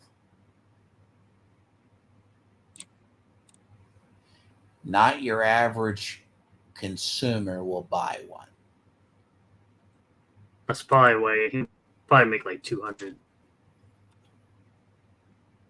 Well, depending on how much they would be. What, they're going to be like 200 by the time they hit you. I spent more than that. So. How much did you pay for your Metroidvania, your Metroid ones? Oh, my Castlevania ones? Mm-hmm. It depends on which one you're asking about. They're all different prices. What was your most expensive one? The most expensive one I got was $750, and that's because I got it off aftermarket, not from direct. Is aftermarket limited run too? I bet. The one that one was, I think that one they only made 299 of them.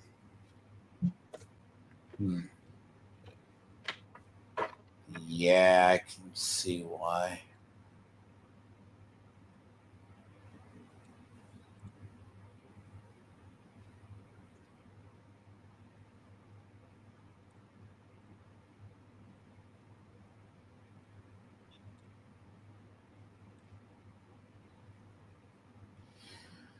Ooh, so yeah, but that I don't know because the whole thing on digital ownership and game preservation will be interesting because that's going to be weird too because you're already seeing the companies go after emulators too.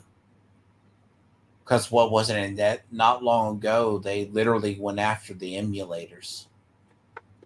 Yeah, Yuzu. They went after Yuzu. They also went after another There was another Switch emulator. like 3 or 4 in the last month. But I think you're always going to have emulators. Now, the question's going to be on remakes. What's your attitude towards remakes?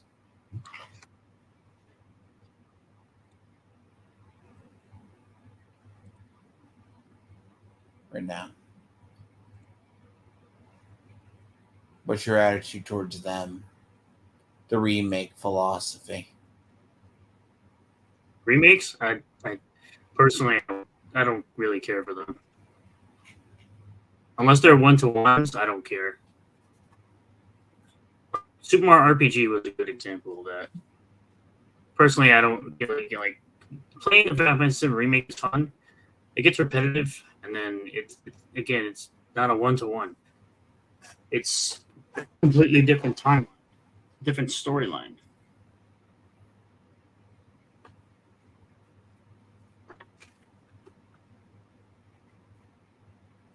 So yeah, like, do you would buy a Paper Mario re-release remake? I am. Because aren't they supposed to remake that? Like, Yeah, it's coming out next month, May 23rd, I think. I'm definitely getting that. did they remaster 3 yet? Which one? Super Mario. 3? Mm-hmm. Or they're not doing those, right?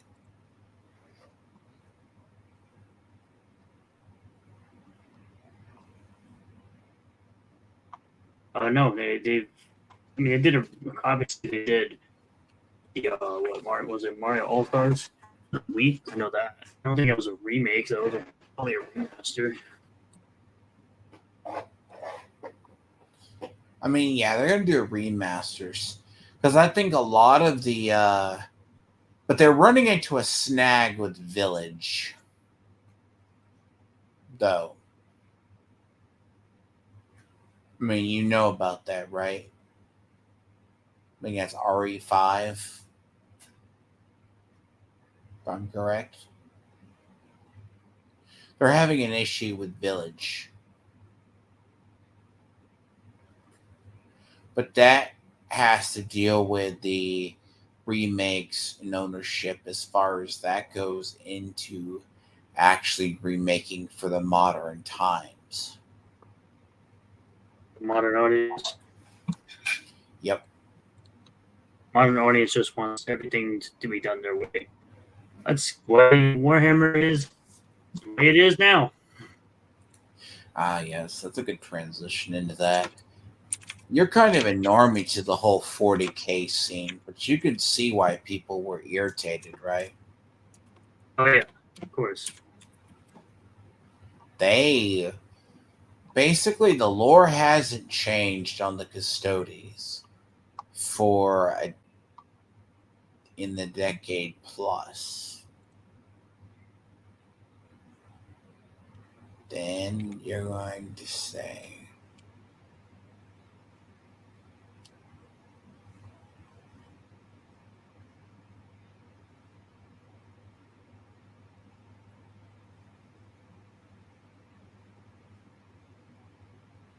ooh,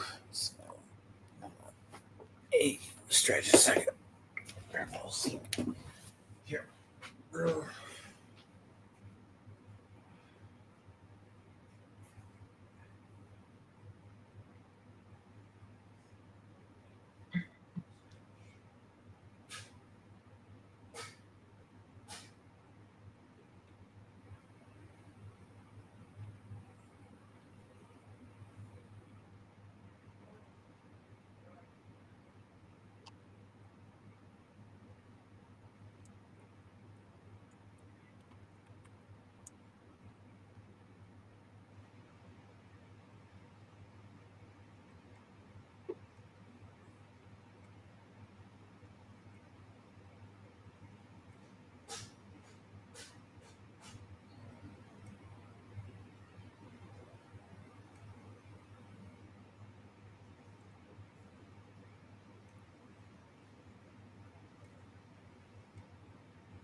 So yes.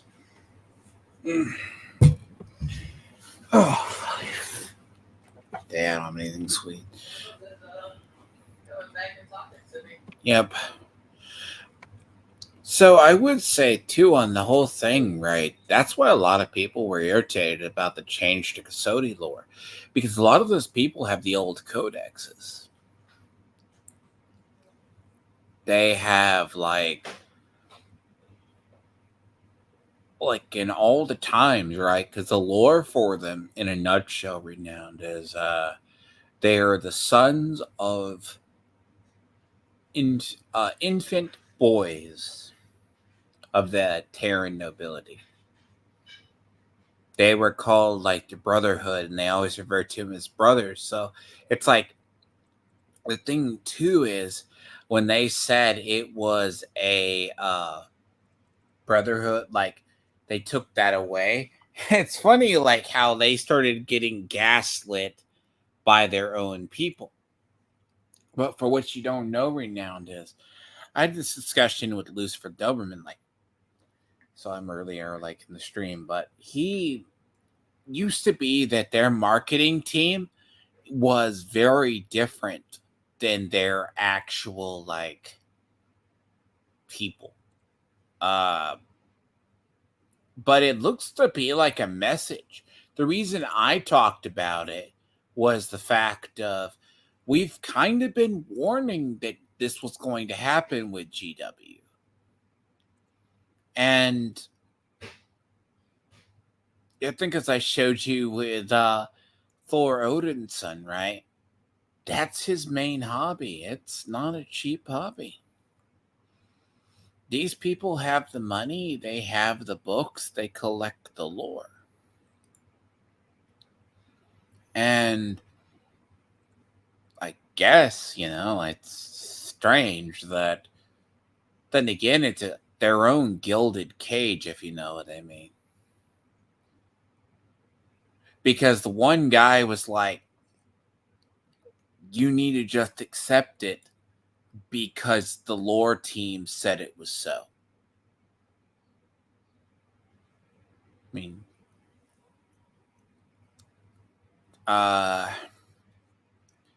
do you think that's a right approach, or do you think how do you as an outsider view how they handled the female custody thing? Do you think it was good, or do you think it was bad? I think I believe if it wasn't originally there and they just suddenly said, "Oh yeah, well now it's canon," and fans are telling you no, it was never there, and you're telling them yes, it was, and I'm going to be sitting here like you're gaslighting your fans into thinking something was there even though it wasn't there. I think it's absolute bullcrap. Would you be fine in the lore if they said by the 42nd millennia they were able to have a couple? No, Why is that? because lore is established for a reason. Lore has established the rules of how the world works. Mm-hmm. It's like how with Doctor Who, where I don't know even Doctor Who. I don't know nothing about that show. I know of the like Time Lord and the TARDIS. I know those basic things about it, but after 50 years, 55 years, they just go, the Doctor was originally a black baby that some women deleted over and over again to try to figure out how it all works. Yeah. The first Doctor wasn't William Hartnell. It was not a Time Lord, yes. Was not a Time Lord. Even though it's been established for over 50 years. It's kind of like that. I had people in my comments on my Warhammer video talking about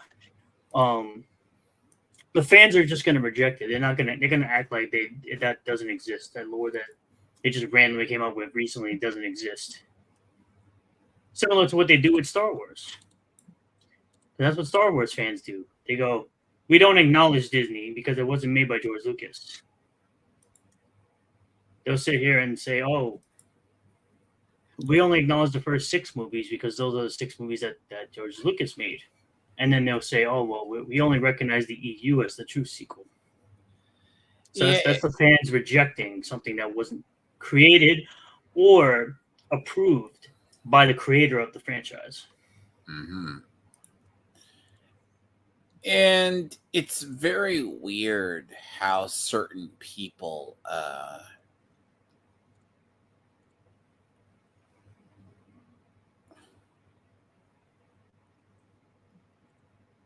I mean, I could see that. And the reason why, too, some people said if it's like by the 42nd, that there could have been maybe a female at one point.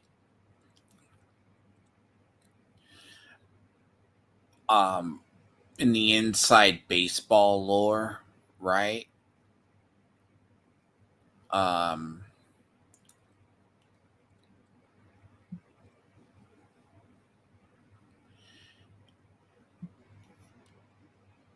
um,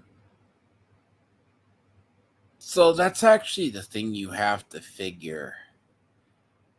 That type of change, especially because I know you come as an outside, like the Star Wars, right? Because I don't know how they came up with the sequels, right? Like they just discarded all the canon.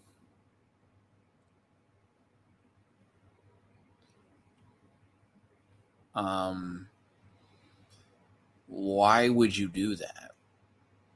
And the whole thing with the 40K stuff, I'm actually, in a way, surprised and not surprised how that's broken down.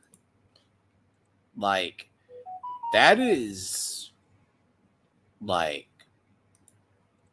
they're not getting a pass, you know?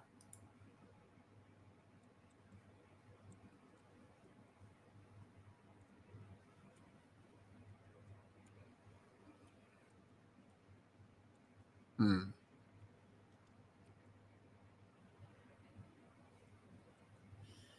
Interesting. But yeah, like that's going to be very interesting. But I think that's also the test to see how C2, how the stuff works. Like if it's successful, they'll move forward and try to shoehorn possibly in female space marines. Then you might as well let the tourist basically. There's already people who will just let them have it.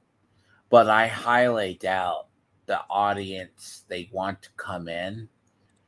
Like it's like the guy I was dealing with the other day. He just cares about painting once in a while. That's not going to keep the main hobby afloat. You know? That doesn't keep it afloat. Like, I mean, Magic's been able to survive, but it's also taken beatings over the years. I mean, advancement of the game basically came at the cost of the lore. Like, very rare do we have a lore event we actually care about. Like, modern lore outside of the Phyrexian invasion of the multiverse has been rather meh. It's like asking why in Thunder Junction all these people got there. Oh, they can just travel the multiverse at will now. Okay, thank you, Watson. You don't need to longer be a planeswalker to do it anymore. You trivialize your lore for the sake of the game. That's what I said to the guy the other day. That's what some people just want. But with a setting like 40K, you need the setting as well as the other. And worst comes to worst, people will play the old edition as they do D&D. Yeah. Which is a very common trait. Let's see another topic. We can move on. Like, Okay, I haven't asked your thoughts. What is your whole thoughts on the C2E2 development? The same as it's always been. Where they should just people should be allowed to have their comics at this convention, regardless of what I think of them personally. It's the same way I feel about YouTubers. I could hate certain YouTubers. Doesn't mean they shouldn't have a platform.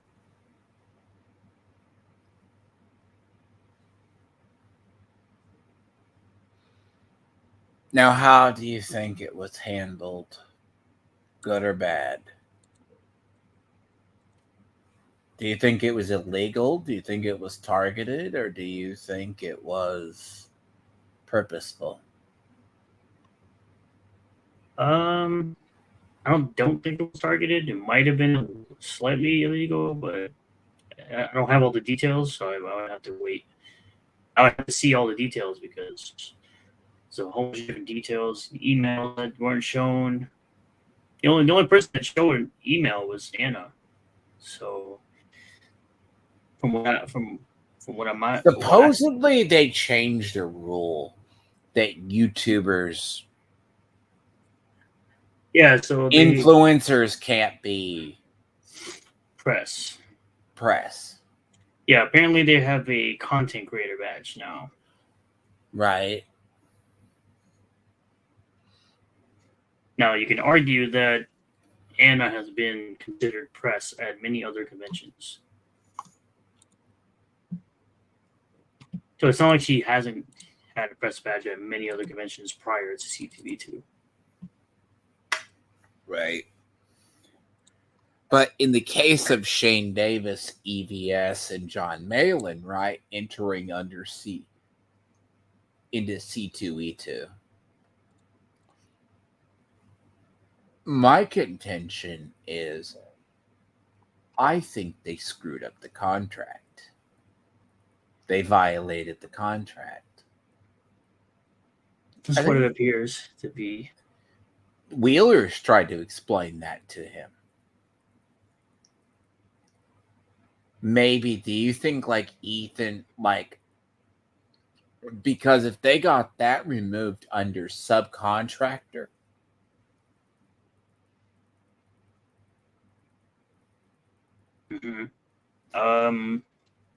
So they did a crowdfund to get that going. So and Shane did show that it was under him. It was under Nine Lives Comics, which is his comic company.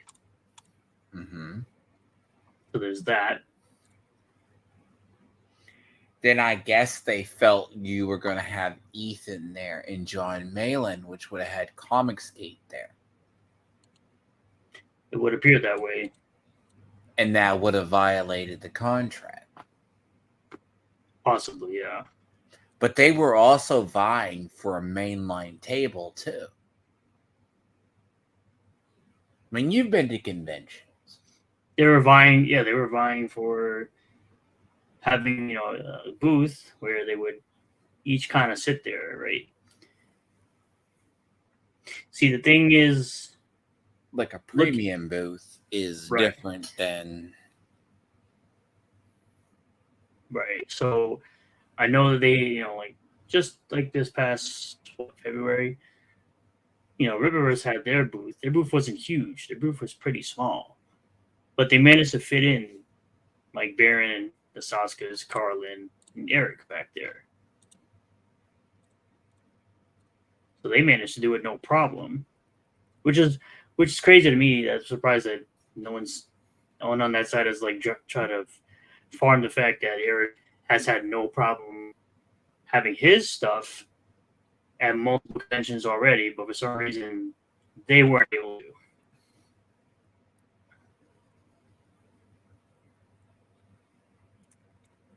But then again, now they can't exactly ask him how he did it because they're not associates anymore. Because it's not that it's died down. Malin is still saying that now, like your take, Do you think it was wrong with what they did to Anna, like moving her to a press badge? Well, she was originally going to get a press badge. That was her original thing. Before her original, yeah, her original pass was a press pass. That's something she's always gotten, no matter what convention when she went to, whether it be San Diego or something of that nature. That's what they got. She got press pass.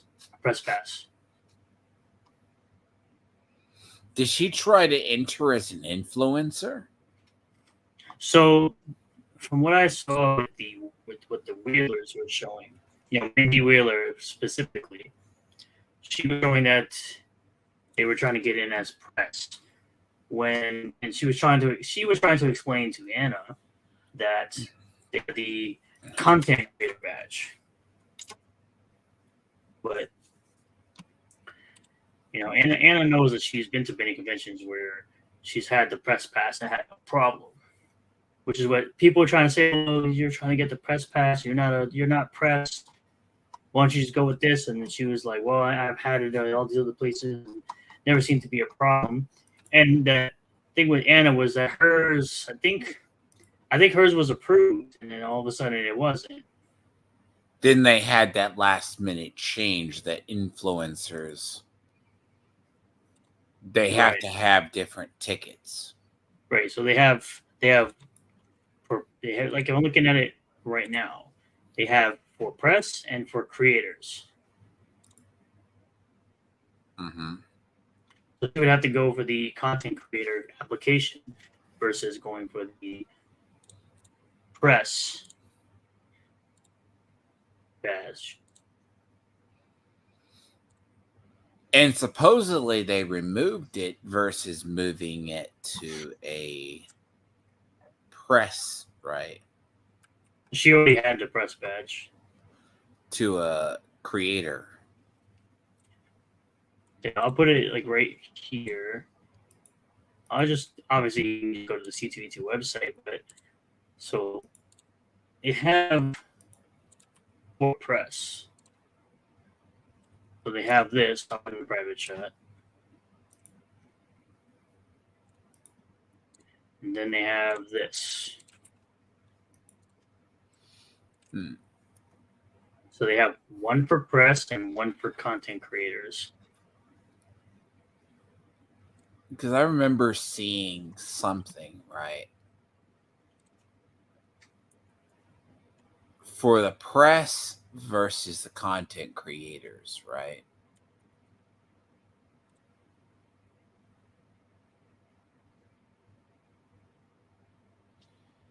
And see, wasn't Malin and them trying to get into, what was it, main hall? Because they've never had a table that big? Because it wasn't Artist Alley they were trying to get into, right? They were trying to full booth where they could have each of the artists present their stuff at that one booth. So yeah, they wouldn't go to Artist Alley. They would want to get something in the main exhibition hall. Yeah, in the main, and that's a bigger seat. That's a bigger area. And it's traditionally an area nowadays, because I know that a Marvel artist by the name of Greg Horn, he would normally be in the Artist Alley, but lately he's been able to get into the main hall or the exhibition hall for his booth rather than being in the Artist Alley, because I know he's probably realized it by now, but putting your thing in the Artist Alley, there are less people that go over there. There are more people that go to the exhibition hall, so they're more likely to pass by your booth being there than go into the alley and having to find. Yeah, the exhibition hall. Yeah, the exhibitor hall is going to be more frequent. Yes, exactly. It's because that's where everything is. That's where all the vendors are at your typical convention.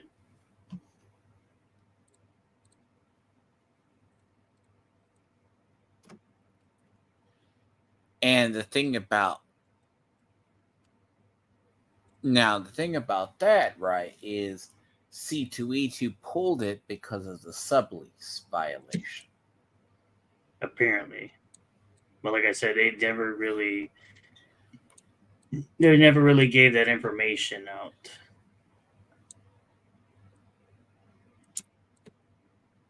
That was the major issue people were having. They were out there complaining about stuff, but then they never really gave any sort of emails or anything. And like I said, Anna at the time was the only one really doing any of the email stuff, like putting out emails.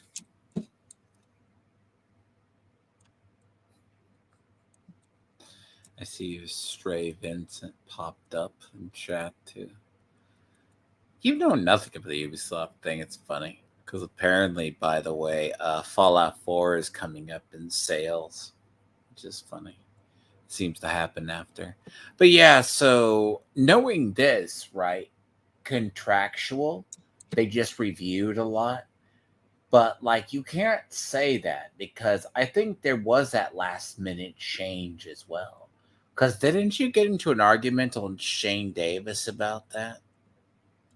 I don't believe I did. I got into an argument with Shane Davis over being a customer and him being a smug asshole. Like you had you didn't get an argument, but you asked them about it. Well, I said that while I said something to the effect of, I respect your ability to want to be, I respect that you should be able to get the convention, but you can't act like an ass and expect people to support that you get canceled. That's about as much as I said.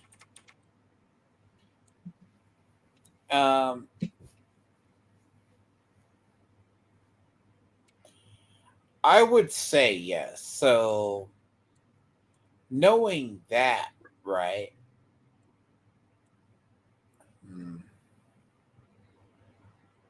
Like, I'm guessing, do you think C2E2 was wrong, or do you think it was just a precaution that they reviewed applicants? Because especially if it was an exhibit hall, premium exhibit hall, they're going to overlook that. They're not going to overlook that. Because I thought it was very disingenuous how Ethan and Shane felt it was targeted because it was Comicsgate.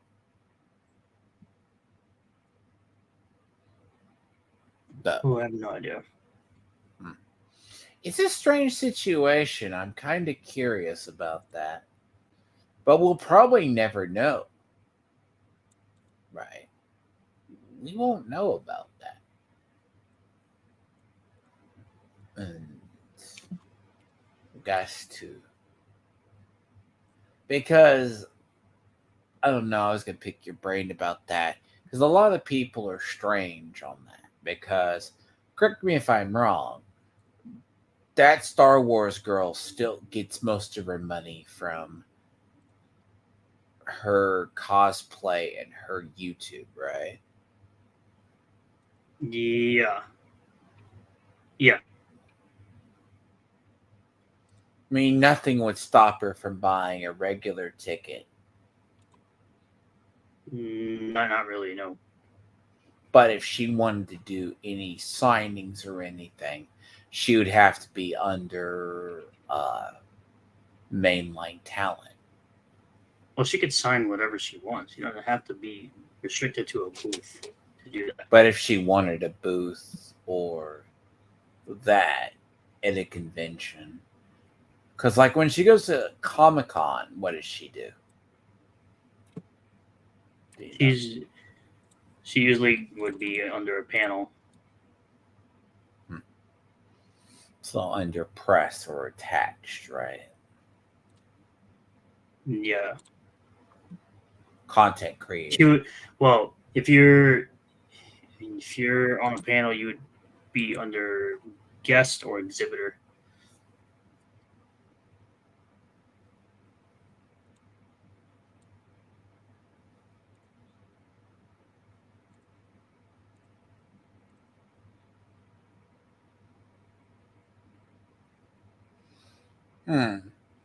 So yeah, and that's weird. Now you would have to intentionally prove malice, right? If so, would you think Malin has a case, or is it just speculation? Something he's leaving out? Because has Malin got a thing that you know of? Or are they just still playing the victim that they were canceled? Well, I can tell you now that there's at least with John, considering that Cecil, Cecil called out John's incessant begging of people they've been crapping all over to cover their cancellation still. I'd say they're still talking about it.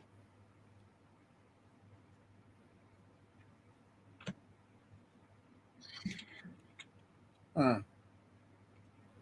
He just tweeted about it 2 days ago. John Malin did.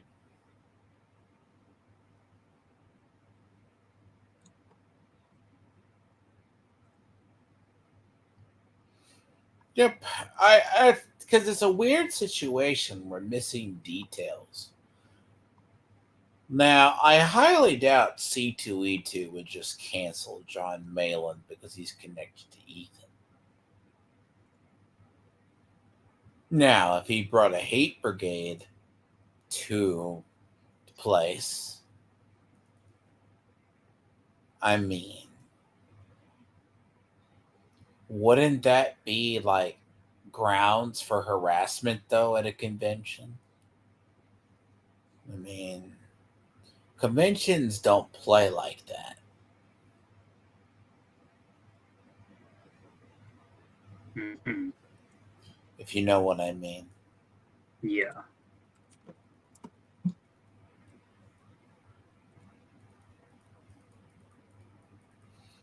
Speaking of the last part, let's say, what is your so how is your channel going these days, and direction you're going to take yours? Still going. Still going pretty good.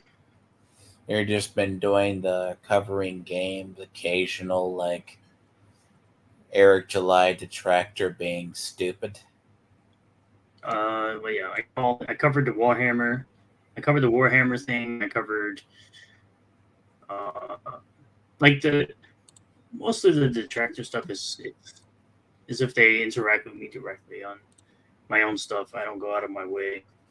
No, they come find you. They come find me every time, and then they go, "Well, you're in people's faces," and I'm like, "They're on my timeline, stupid." You're in my timeline. I get to make content out of you. Yeah. What was I'm it? I surprised covered. you didn't. I'm actually surprised you didn't cover the death of one of the Tales of character creator. Yeah, I meant to cover that. I was supposed to do a. I was gonna do a. I was gonna do an fandom pulse with John De La Rosa's site. I was gonna do an article for his site for that. With a tale of the character creator who died. Yeah, I was supposed to be Very doing. good passing. Yeah, I was supposed to do an article for fandom pulse. Never got around to it. But yeah, like outside of the stuff, I mean, you don't really deal with ankle biters. I mean, you make fun of them. No, I don't deal with that. I mean, it is funny that a lot of our people, we just don't have to focus on them. They're like, I think that's funny. I heard Tony say the other day. The guy was listening to one of them, just trying to go back through. It's like, he's like, his people listen to me.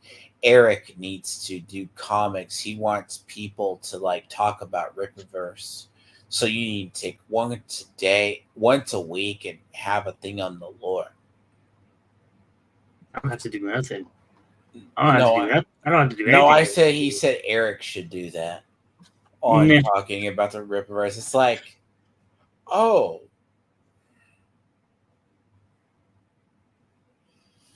You mean those things that no one else does? Oh, you mean have a day once a week to talk about your universe? That sounds like a good idea. But should he take his time out for that? I mean, what? It's interesting how people, right? Like, you still have yours, you just cover news. It's like, I think a lot of people covered the 40K thing because it's really funny how that blew up in GW's face. Like, I'm not surprised you covered it. It's a bigger story. I mean, you're going mainstream for the wrong reasons, if that makes sense. Yeah, I mean, for Yellow Flash to talk to you, for God's sakes, Yellow Flash tonight's going to have an arch. Or I think it's tomorrow. That's tomorrow he will. mm-hmm. You gotta understand, that's going to be a big appearance. And it's not that Arch doesn't do collaborations. He's in Europe, and what, Flash is in the US, so it's Yeah. going to be late for him. Mm-hmm.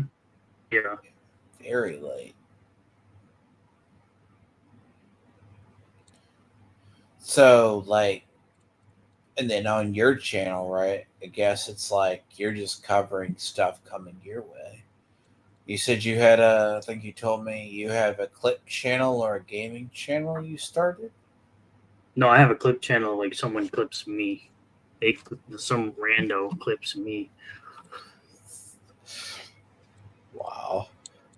Like you know how Eliza clips Yeah. and Katie did. Like I have a person. There's a person out there who clips stuff that I say in other people's streams. You mean out of context or in context? Probably. Yeah. It's Tweedledee and Tweedledum. I already know who it is. It's so obvious who it is. They revealed themselves to me because they're stupid. It's what they do. They revealed themselves to me so I could talk about them so they could start talking about me again because their whole life revolves around drama farming because they're losers. Do they have any growth in their channel? Zero. Literally zero. They've only had decline. They've only had decrease. And I mean, your metrics have grown. Of course, there's going to be lulls, but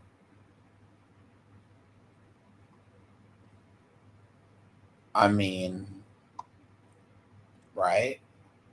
Mm-hmm. Yeah.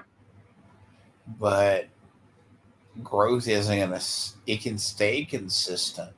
Because what's funny is I find a lot of these channels, I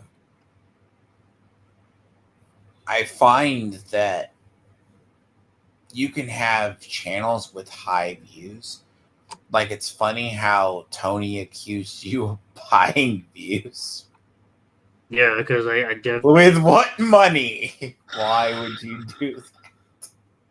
Yeah, apparently I bought views with the money I don't make on YouTube, and because apparently I don't make anything. Do you know how expensive? Does someone know how expensive it is to buy views? I see Tony does because he talked about it. Or someone around Tony? I think I haven't brought this up to you before. I think some of Tony's views seem weird. How does Tony's get? Does he get that view? Some of those views when he has like only 6 people in his chat. Yeah, it makes you wonder, doesn't it? The projection. Yeah, that's the funniest part about it. Like this dude accusing me of fucking. These guys accusing me of buying views on a video that has 900 views from 3 months ago because he got really butthurt that I did better than that video. that he copied my idea for. He copied my channel because that's what he's doing. He's looking at my channel, copying what I was doing, and he got butthurt. I did better than him. While he's sitting there using AI, that's dog shit, by the way. Just like his shitty AI comic. Well, they did say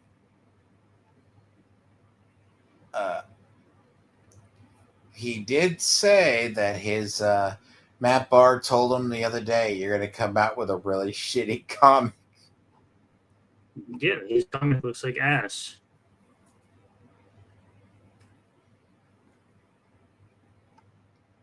It looks like Little Big Planet 3 is going to have their servers offline indefinitely after they were taken down temporarily in January of this year. I put it in the private chat. Wow. Little Big Planet had its servers taken down.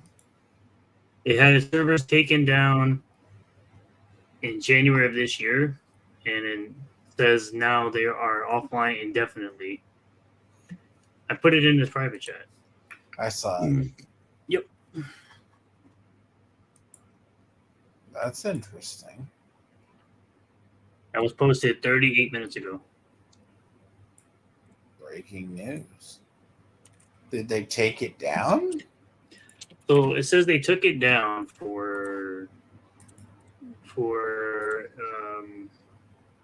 it was temporarily taken down January 2024 due to ongoing technical issues. Now it'll be offline indefinitely after it was taken down. So it says access to players' creations are no longer available. So they literally just yanked. So they that is So they just yanked.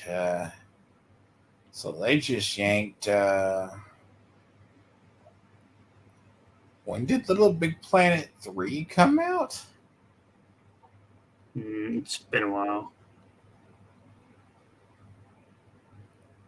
Probably like 2010. That was a PS3 game. 15 years. 2014 it came out. So 10 years ago. Wow.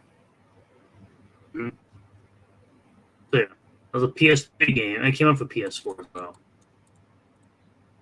I remember it because of the beanbag people. They made a big deal about this game too.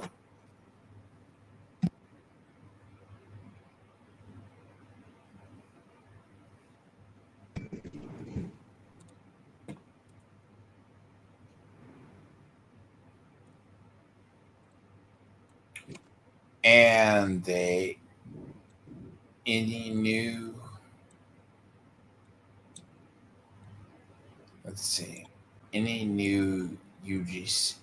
UGCs you create can be played or not shared.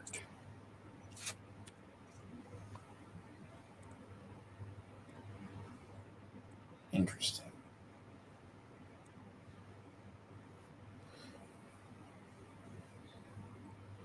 See, yeah, you take it. I'm actually surprised that game was still alive. Yeah, games like that last based on the freaking player base. That's one of those games that survives on the player base. Basically, right? Yeah. That survives based on its player base.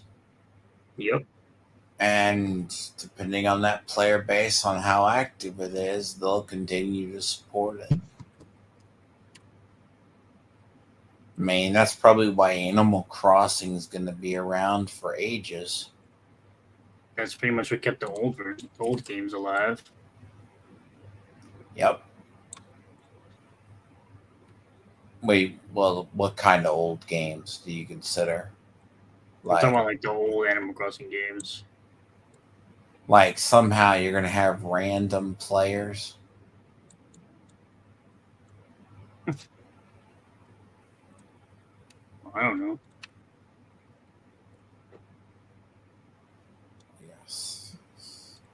So like server migration, what is it? But then again, you got the stuff. It's weird. Franchises that stay alive forever. Tales of has been going a while. Yeah, Tales of is like Final Fantasy. They have different entries, different characters, different storylines, everything. Just different worlds. Yeah, basically. It continues from one to another. So of course they can keep going. I don't know who's gonna create the characters now that the designer has passed away. Hopefully they had a next of kin that was talented. I mean, but yeah, like you're talking about, you're just releasing or replacing a character. I mean, maybe you just get another person who was a similar talent, right? So. It's interesting because a lot of this, right, is I'd be very curious how many game servers are shutting down recently. Because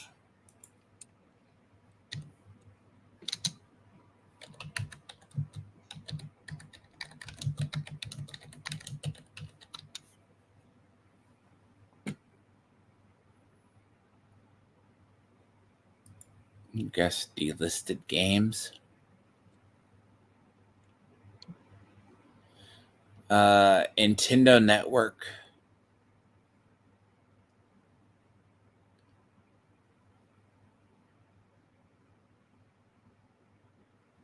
Warface Breakout. That was a pretty decent game. Paragon's ending here soon.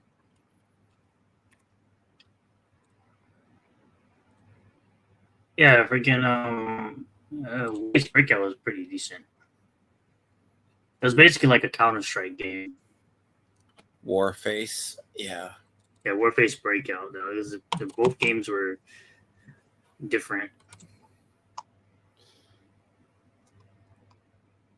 Mythic.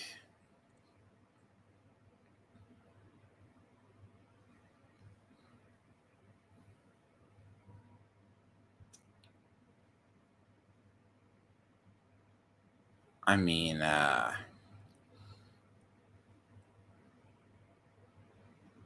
it's interesting. I mean, if you're going to be delisting it, that means, and that's probably something that they're just not supporting, that they don't know how to,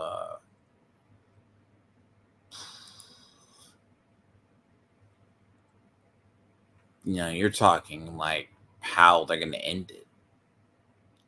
It's going to be weird moving forward, though. Like, I remember latest editions is Cycle Frontier I've heard about. So, I guess before closing out on that. By the way, if you do want to review Fallout, I think Romeo's binged the series already. But if you actually want to go into that, you can figure out a day to go over it. Yeah, I could definitely do that. It's all good because I'm pretty much sure you're familiar with like certain stuff. Like, but your take is interesting. We'll help you out on some of the stuff if you get lost. But go do that. I mean, that's not too bad. And I guess what any new? I guess before in the closing, no, yes.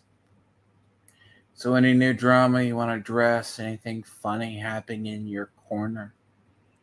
Besides the random people, the same people being the same?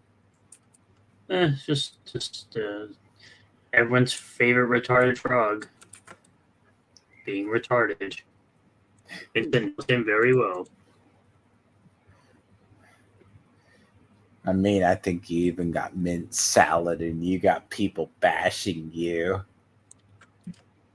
Hmm? You got mint. I think I saw post mint salad brought you up. That's cool. Is it anything worth the damn? Because I don't really care. No. She's an OnlyFans thought. I could care less. She has like literally zero value in the world. So That's mean, but very honest. yeah, I'll tell you up front. She is.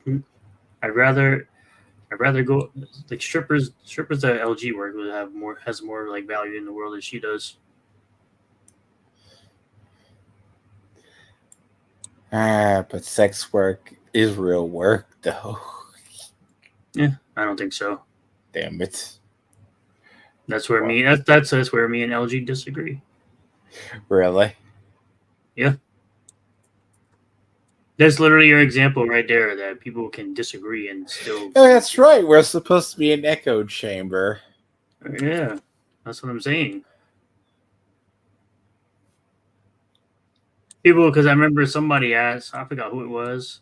I think it was Extra Hero that asked, "Do me and LG disagree on anything?" I said, "Yeah, we disagree on shit all the time." Yeah, we do. I That would be that'd be one of the things stuff. right there that we disagree on. Sex work is your work. I disagree. But I mean, at least the strippers ain't doing water sport corn. You mean, yeah, that's what I think is funny, though. Like, it's interesting.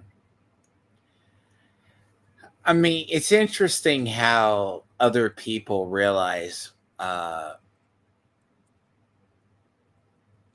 like, there's grifters, right? Oh, one thing I forgot. Do you want to talk about the lead you have with Anna and Camelot? Not Anna, but Nina.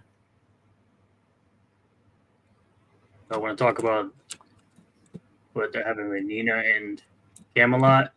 Yeah, Camelot's embracing the full drama tube and doing whatever. Camelot's showing his true colors. It's crazy.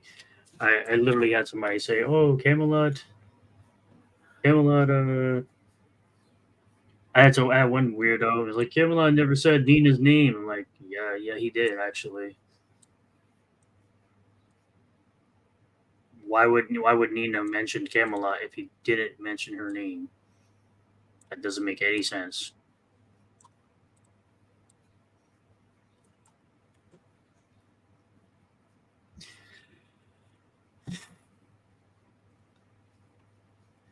I mean, the whole sex pest thing. Oh, and freaking Ethan, of course, denying because Ethan's an idiot.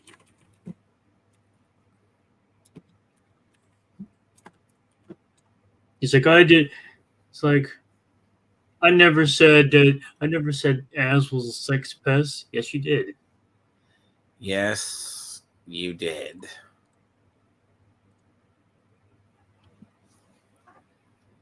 I mean, you said it.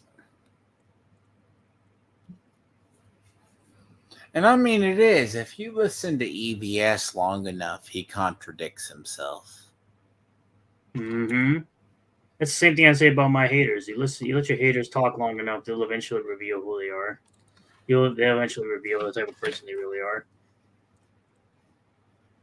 I mean, this is why it's funny when Tony goes on other stuff and he deals with the CG autists. They literally screen him. Yeah.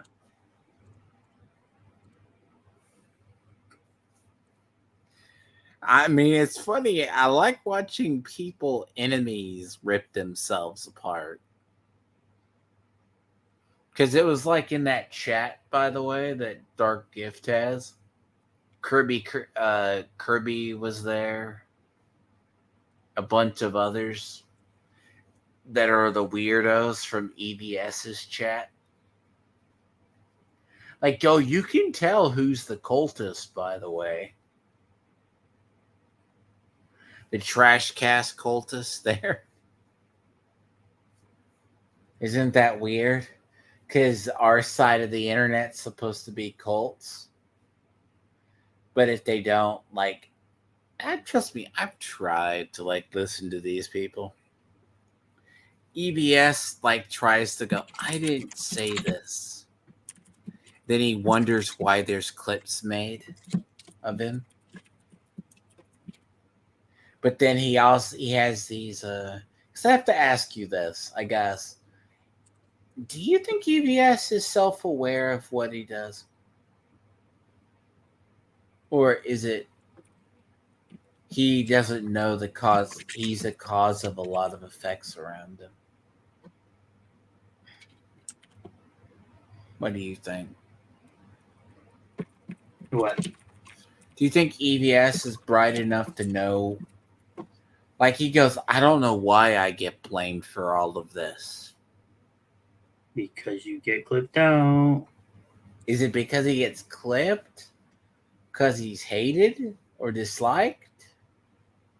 Or is it because he's oblivious to what he says and how it could affect others around him?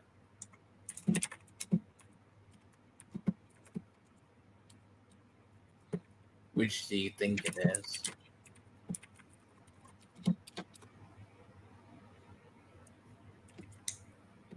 Because that's probably what I think. I don't think EBS has self-awareness.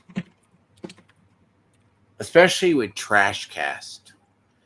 And it's going to be very interesting. Like, I go... by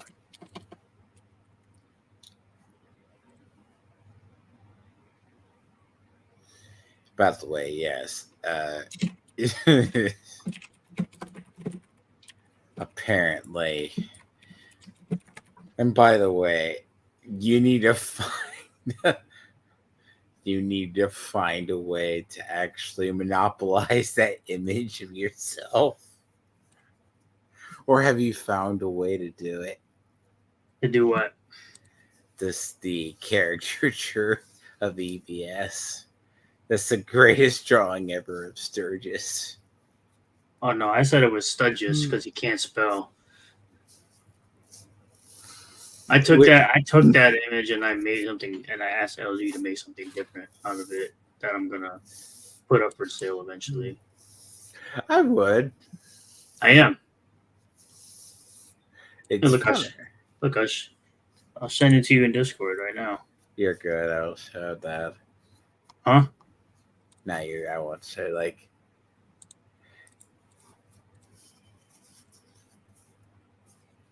Like, I asked him to take that image because I was like, and I was telling him, I was like, look, save $305. Got the image, no problem.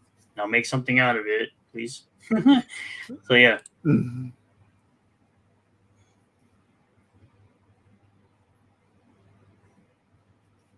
That's funny. You see it in Discord? Yeah. Yeah, so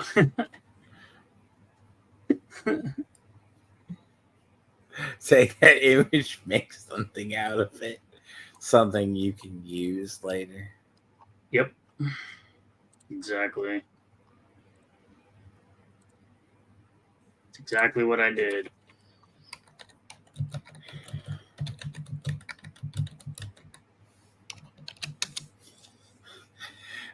You're going to find a way to monetize it and sell cups or something. Yeah, sure. Right. No problem. Look, man, he pays. You gotta understand. And I didn't have to pay $305 to get that.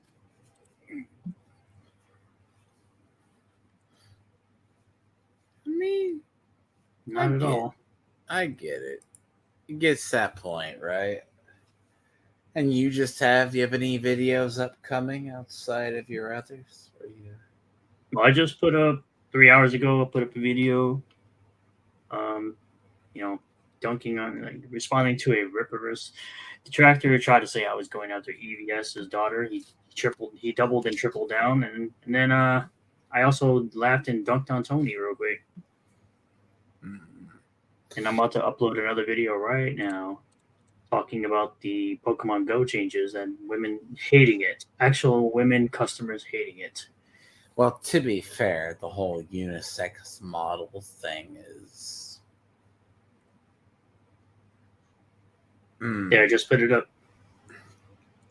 It reminds me of like the Windows Live models back in the day. And now we have Alyssa Mercante was about defending Sweet Baby Inc. being a total hypocrite. What's new? What's new? I can show you real quick. Yeah, what is it? Besides, I'll put it in the private chat. Did she say something stupid recently? I'll put it in the private chat. Yes. If I can find it. I need to find it. I'll find it.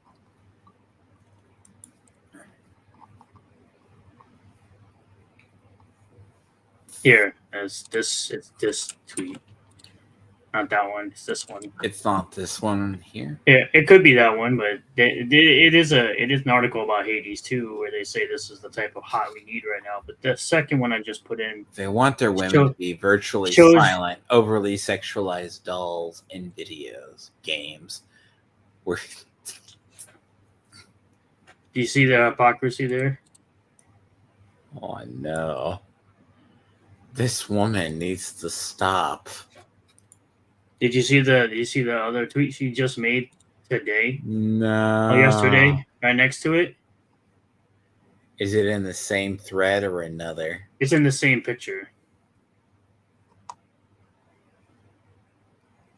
So the most recent thing I put in the private chat, it shows that thing you just read, and then it shows an image of a recent tweet she said yesterday about Hades 2. But a female character from Hades 2.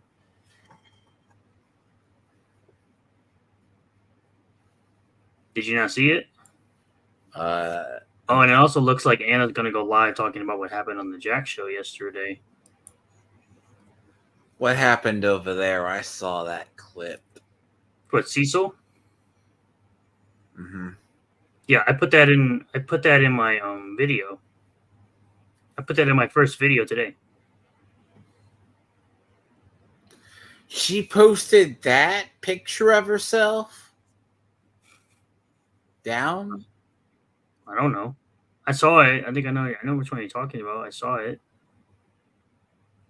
But I was talking about the tweet where she says, "Mommy, sorry." That's what it says right next to it. Did you see that one? Sorry, let me look a sec.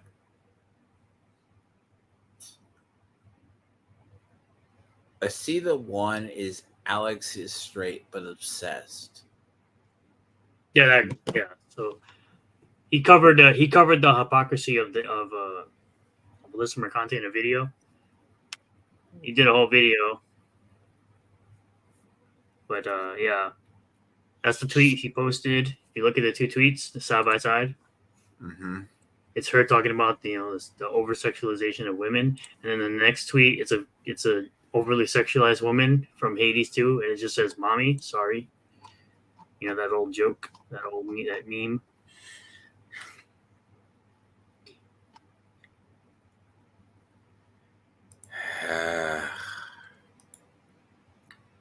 Did you see it? No, I'm going to go to her timeline and see it. No, I put it in the last tweet I made. The last one I put in the private chat.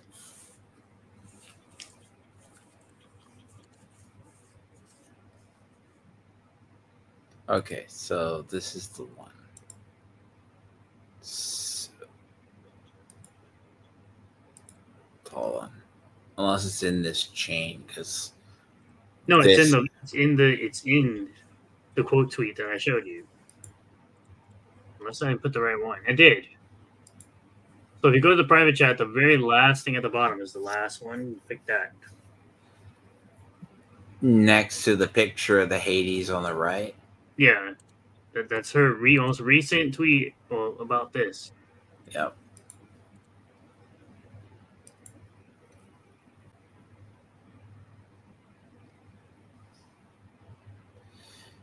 And did she do this one article?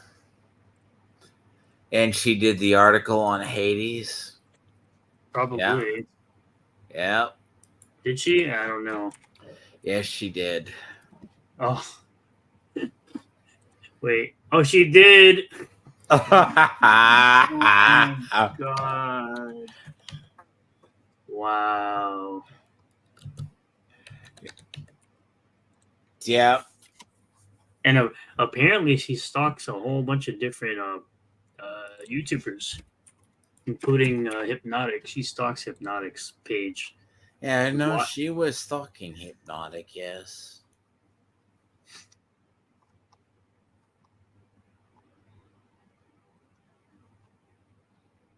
Oh. She's been active. See, the major difference in what some of us find hot and others find hot is that some of us actually have sex.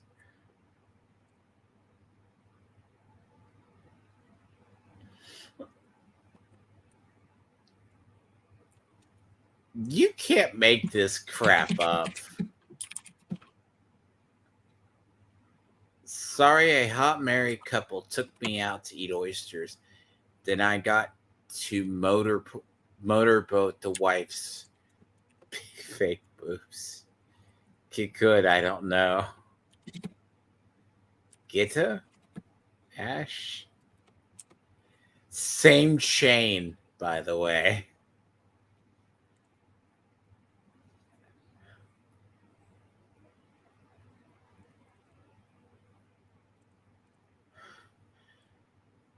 Who takes? Here's one.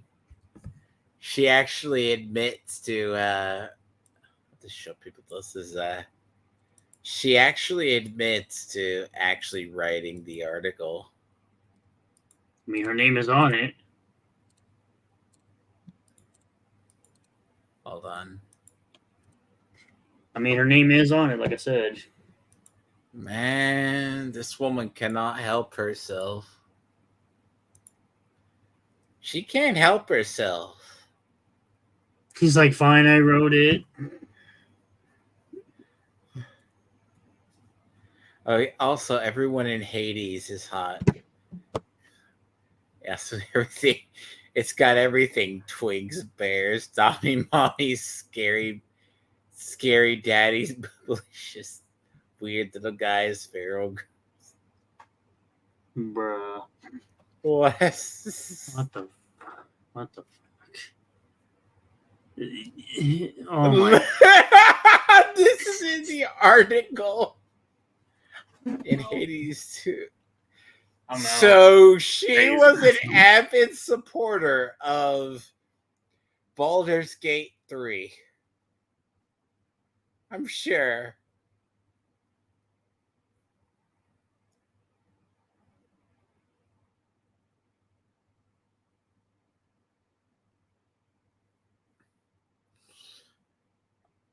Oh,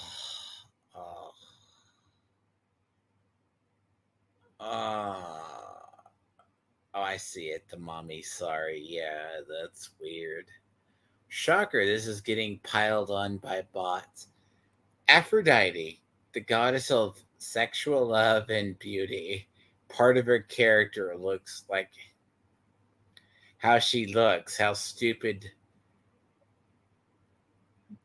dummy hot she is. What's the point? The difference between this and others.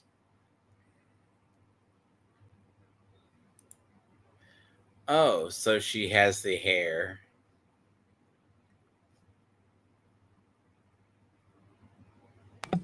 Oh, she tried to come at my appearance and she got destroyed. That's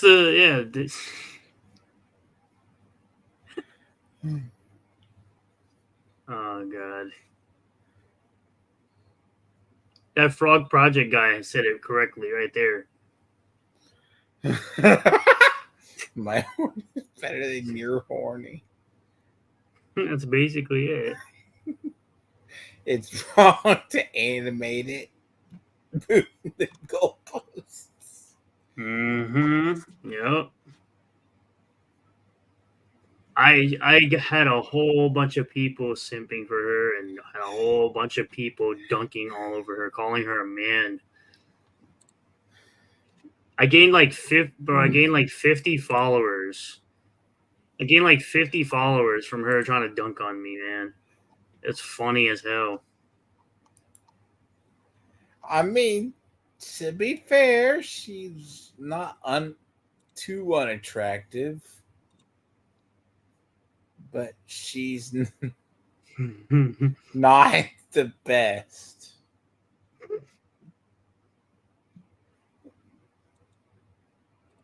From what I'm seeing, it looks like she's been getting ratioed.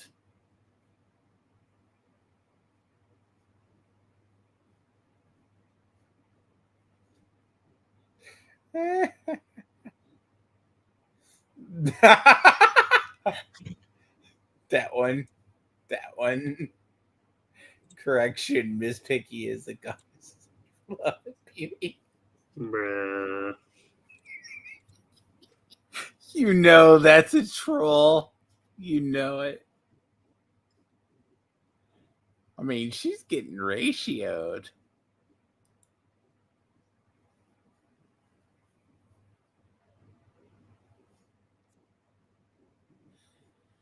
Look, here's the thing about her. She's attractive if you like women that are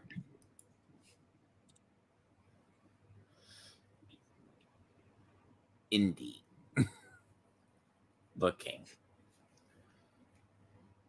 Oh, that was the image. That was the image right there where she said she'd fight the quartering. Which one?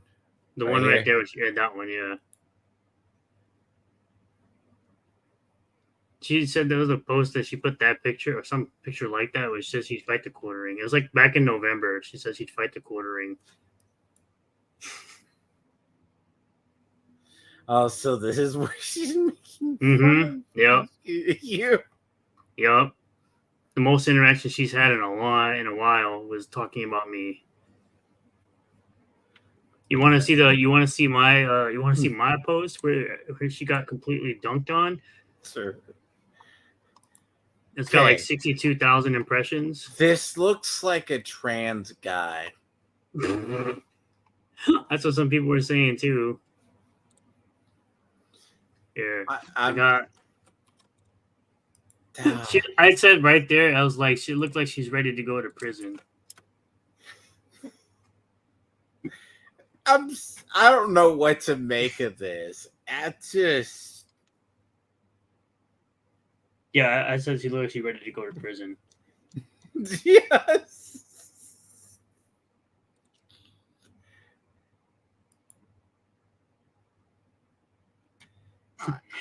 I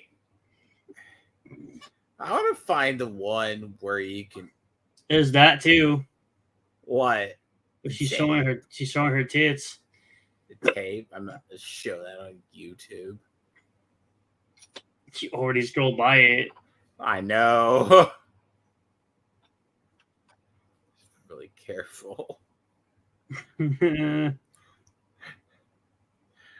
You know what? I quit that. my post is way better than hers. So many people were dunking on her, and so many people bookmarked it. It's not even funny. A huge post for me. That was a huge post for me when that came. When I put that out, I had people that were in like Portugal saying how dumb she was. Jesus. Vincent didn't.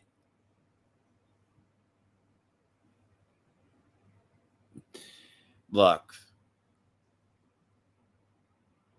There's this thing. I had to show this people. That's fine. It's this. This is why you don't get tattoos like this. What does this say right here? She hates all men are enemies. All animals are comrades. Yeah. Mm-hmm. Yep. I know it's an Animal Farm quote, but who gets that?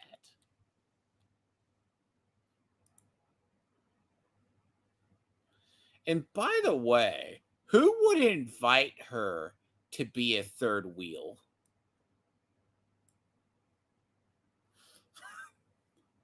Literally no one.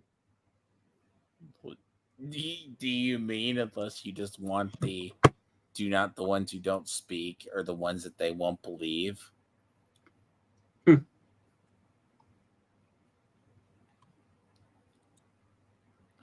Look, she could easily be that decently hot nerdy girl who's not overly busty but be good looking to a degree.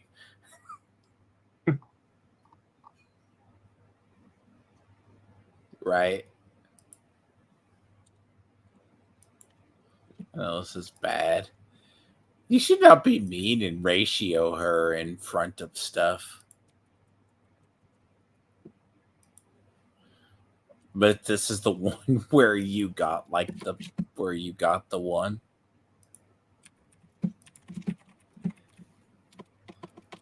So she goes, look, you know you've made it in life when mainstream media attacks you.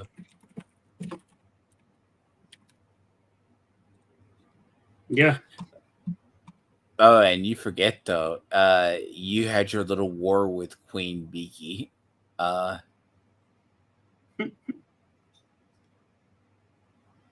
And so I would say 99% of people on here said right. Look, there's B.A. Turner here. You wouldn't be able to court either of them. Oh, look, there's Stray Beans. Clown.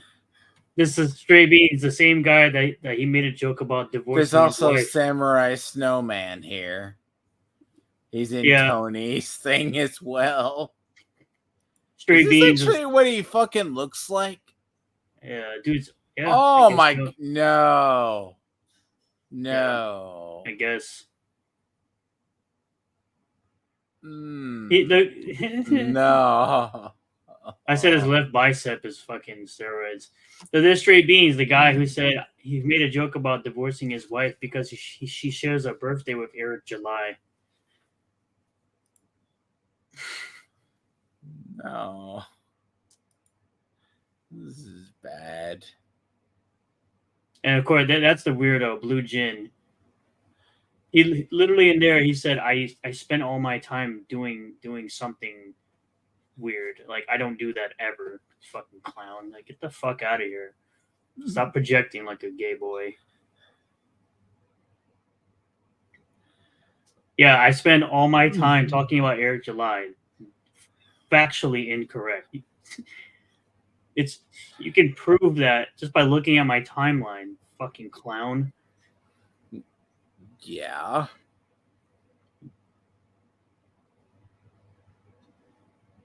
What the fuck? Literally, if you go on my timeline right now, what am I talking about? This garbage Hades 2 article, my videos that I posted, talking about a comic I'm gonna back today. Who's this one, Dather? Which one? Him. I don't know. I've seen him around in some circles. He tried it though. But what, how long ago did he post that? Like 2 days, like yesterday? Yeah. He would double team both of them in a minute. I don't think. See, he's followed by Ripoff Verse and Ethan. So you're probably fat. Considering that I've seen him in the CG Slum stream. Considering that Ethan confirmed that he's all out of his 2X, 3X, and 4X and 1X shirts, but still has a bunch of small and medium shirts around, yeah, that means the majority of your audience is fat. So if that guy want to talk about double teaming, I guarantee that guy's fat, overweight, and out of shape. 350 pound motherfucker. Look, you got. She's getting ratioed all through this. Yep. She getting destroyed. No! Oh shit. She got dragged so badly, man. Dragged. It's not even fair.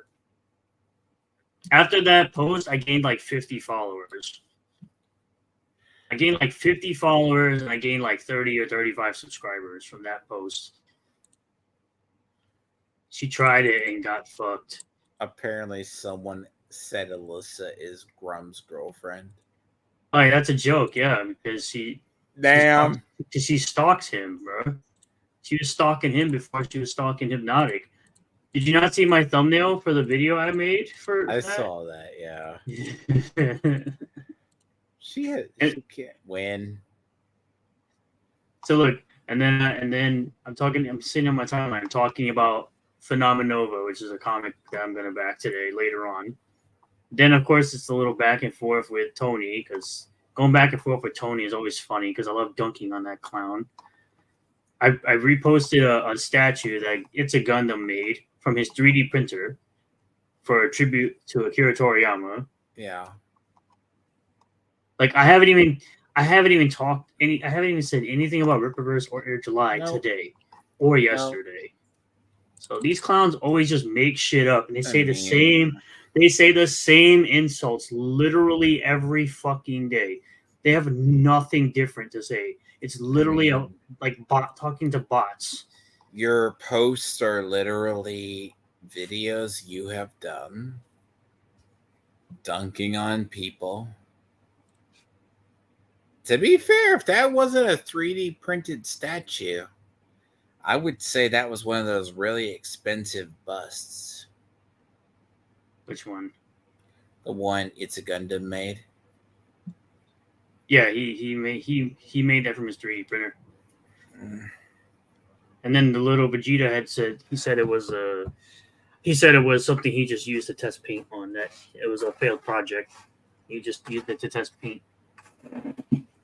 Hold on. I just saw something Hypnotic posted. Did she actually quit? Did she quit Kotaku? No. Cynthia Williams. Oh, the chick that was the head of Magic the Gathering. Yeah, I saw that. I didn't do a video on that. Still, I could help you out on that one.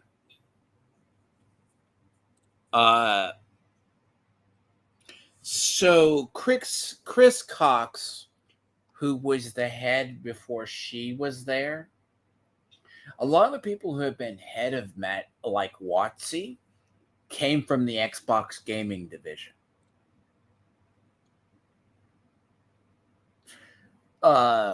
Cynthia Williams was in Xbox. Same with Chris Cox. And I guess, he was like, but he got the promotion. She was also at Philip Morris years ago as well during the lawsuits. The big tobacco lawsuits. Wow.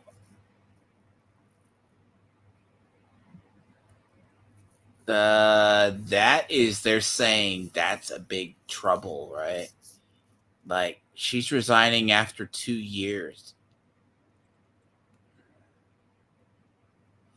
But she was behind a lot of bad decisions.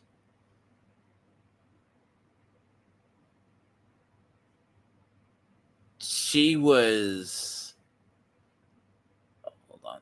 For people to get this. This is would as well cover breaking.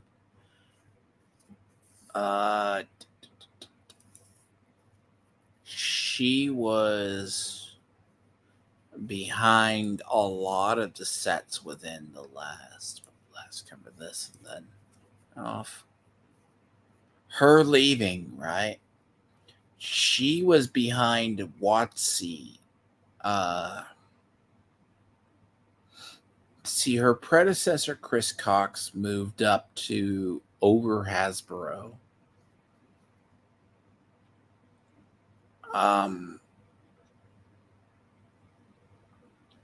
She had been there. She's been in charge of what's literally left to the layoffs. This was in April of 23, sending the Pinkertons to reclaim the cards instead of just say they didn't. The AIR controversy, the open gaming license. This has all been on her tenure. And that is a big game departure as well. Everyone's saying that she's in trouble.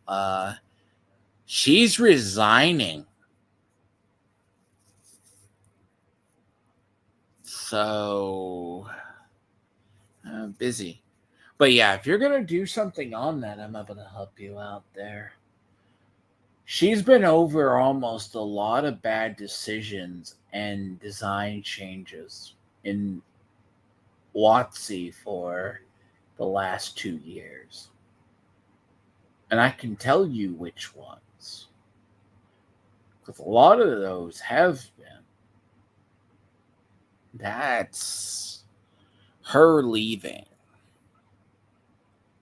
So it was first found out 2 days ago.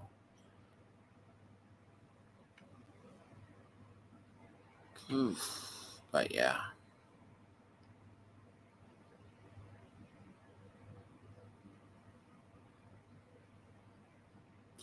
For the 2 layoffs, and if she quit right before the layoffs,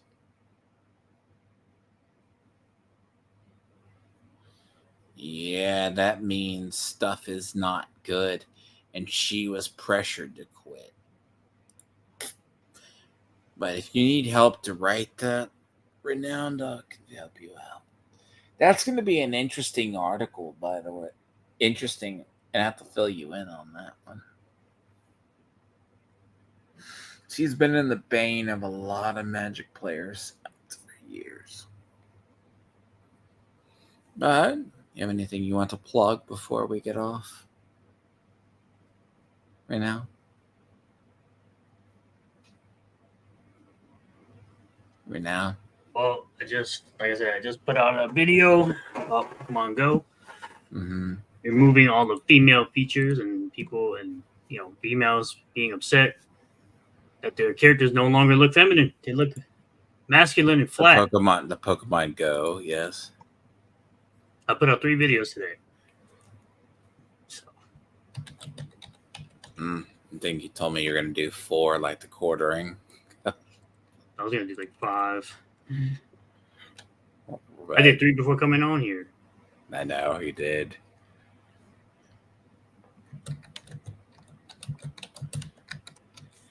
Yeah, and I guess, just watch Fallout and we can go over the series. It's all good. You do that. Yep. But I could help you with that Cynthia Williams thing because there's been a lot of layoffs. That's really big news. That means the quarter is looking bad. That means the first quarter was absolutely not looking good.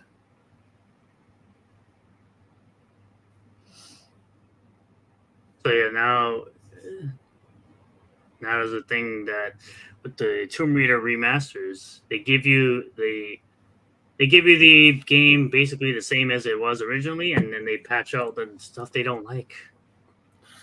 Yes. And what's the other thing, too? I'm surprised you haven't done the video on the disabled Tomb Raider game coming out. Oh, yeah. I never did that one. I might want to. There's so much slow hanging fruit. Yeah, I could have done that. But I might have a second one today when Gray gets back to me or so. I gave Okay. Gray a link if you want to pop on.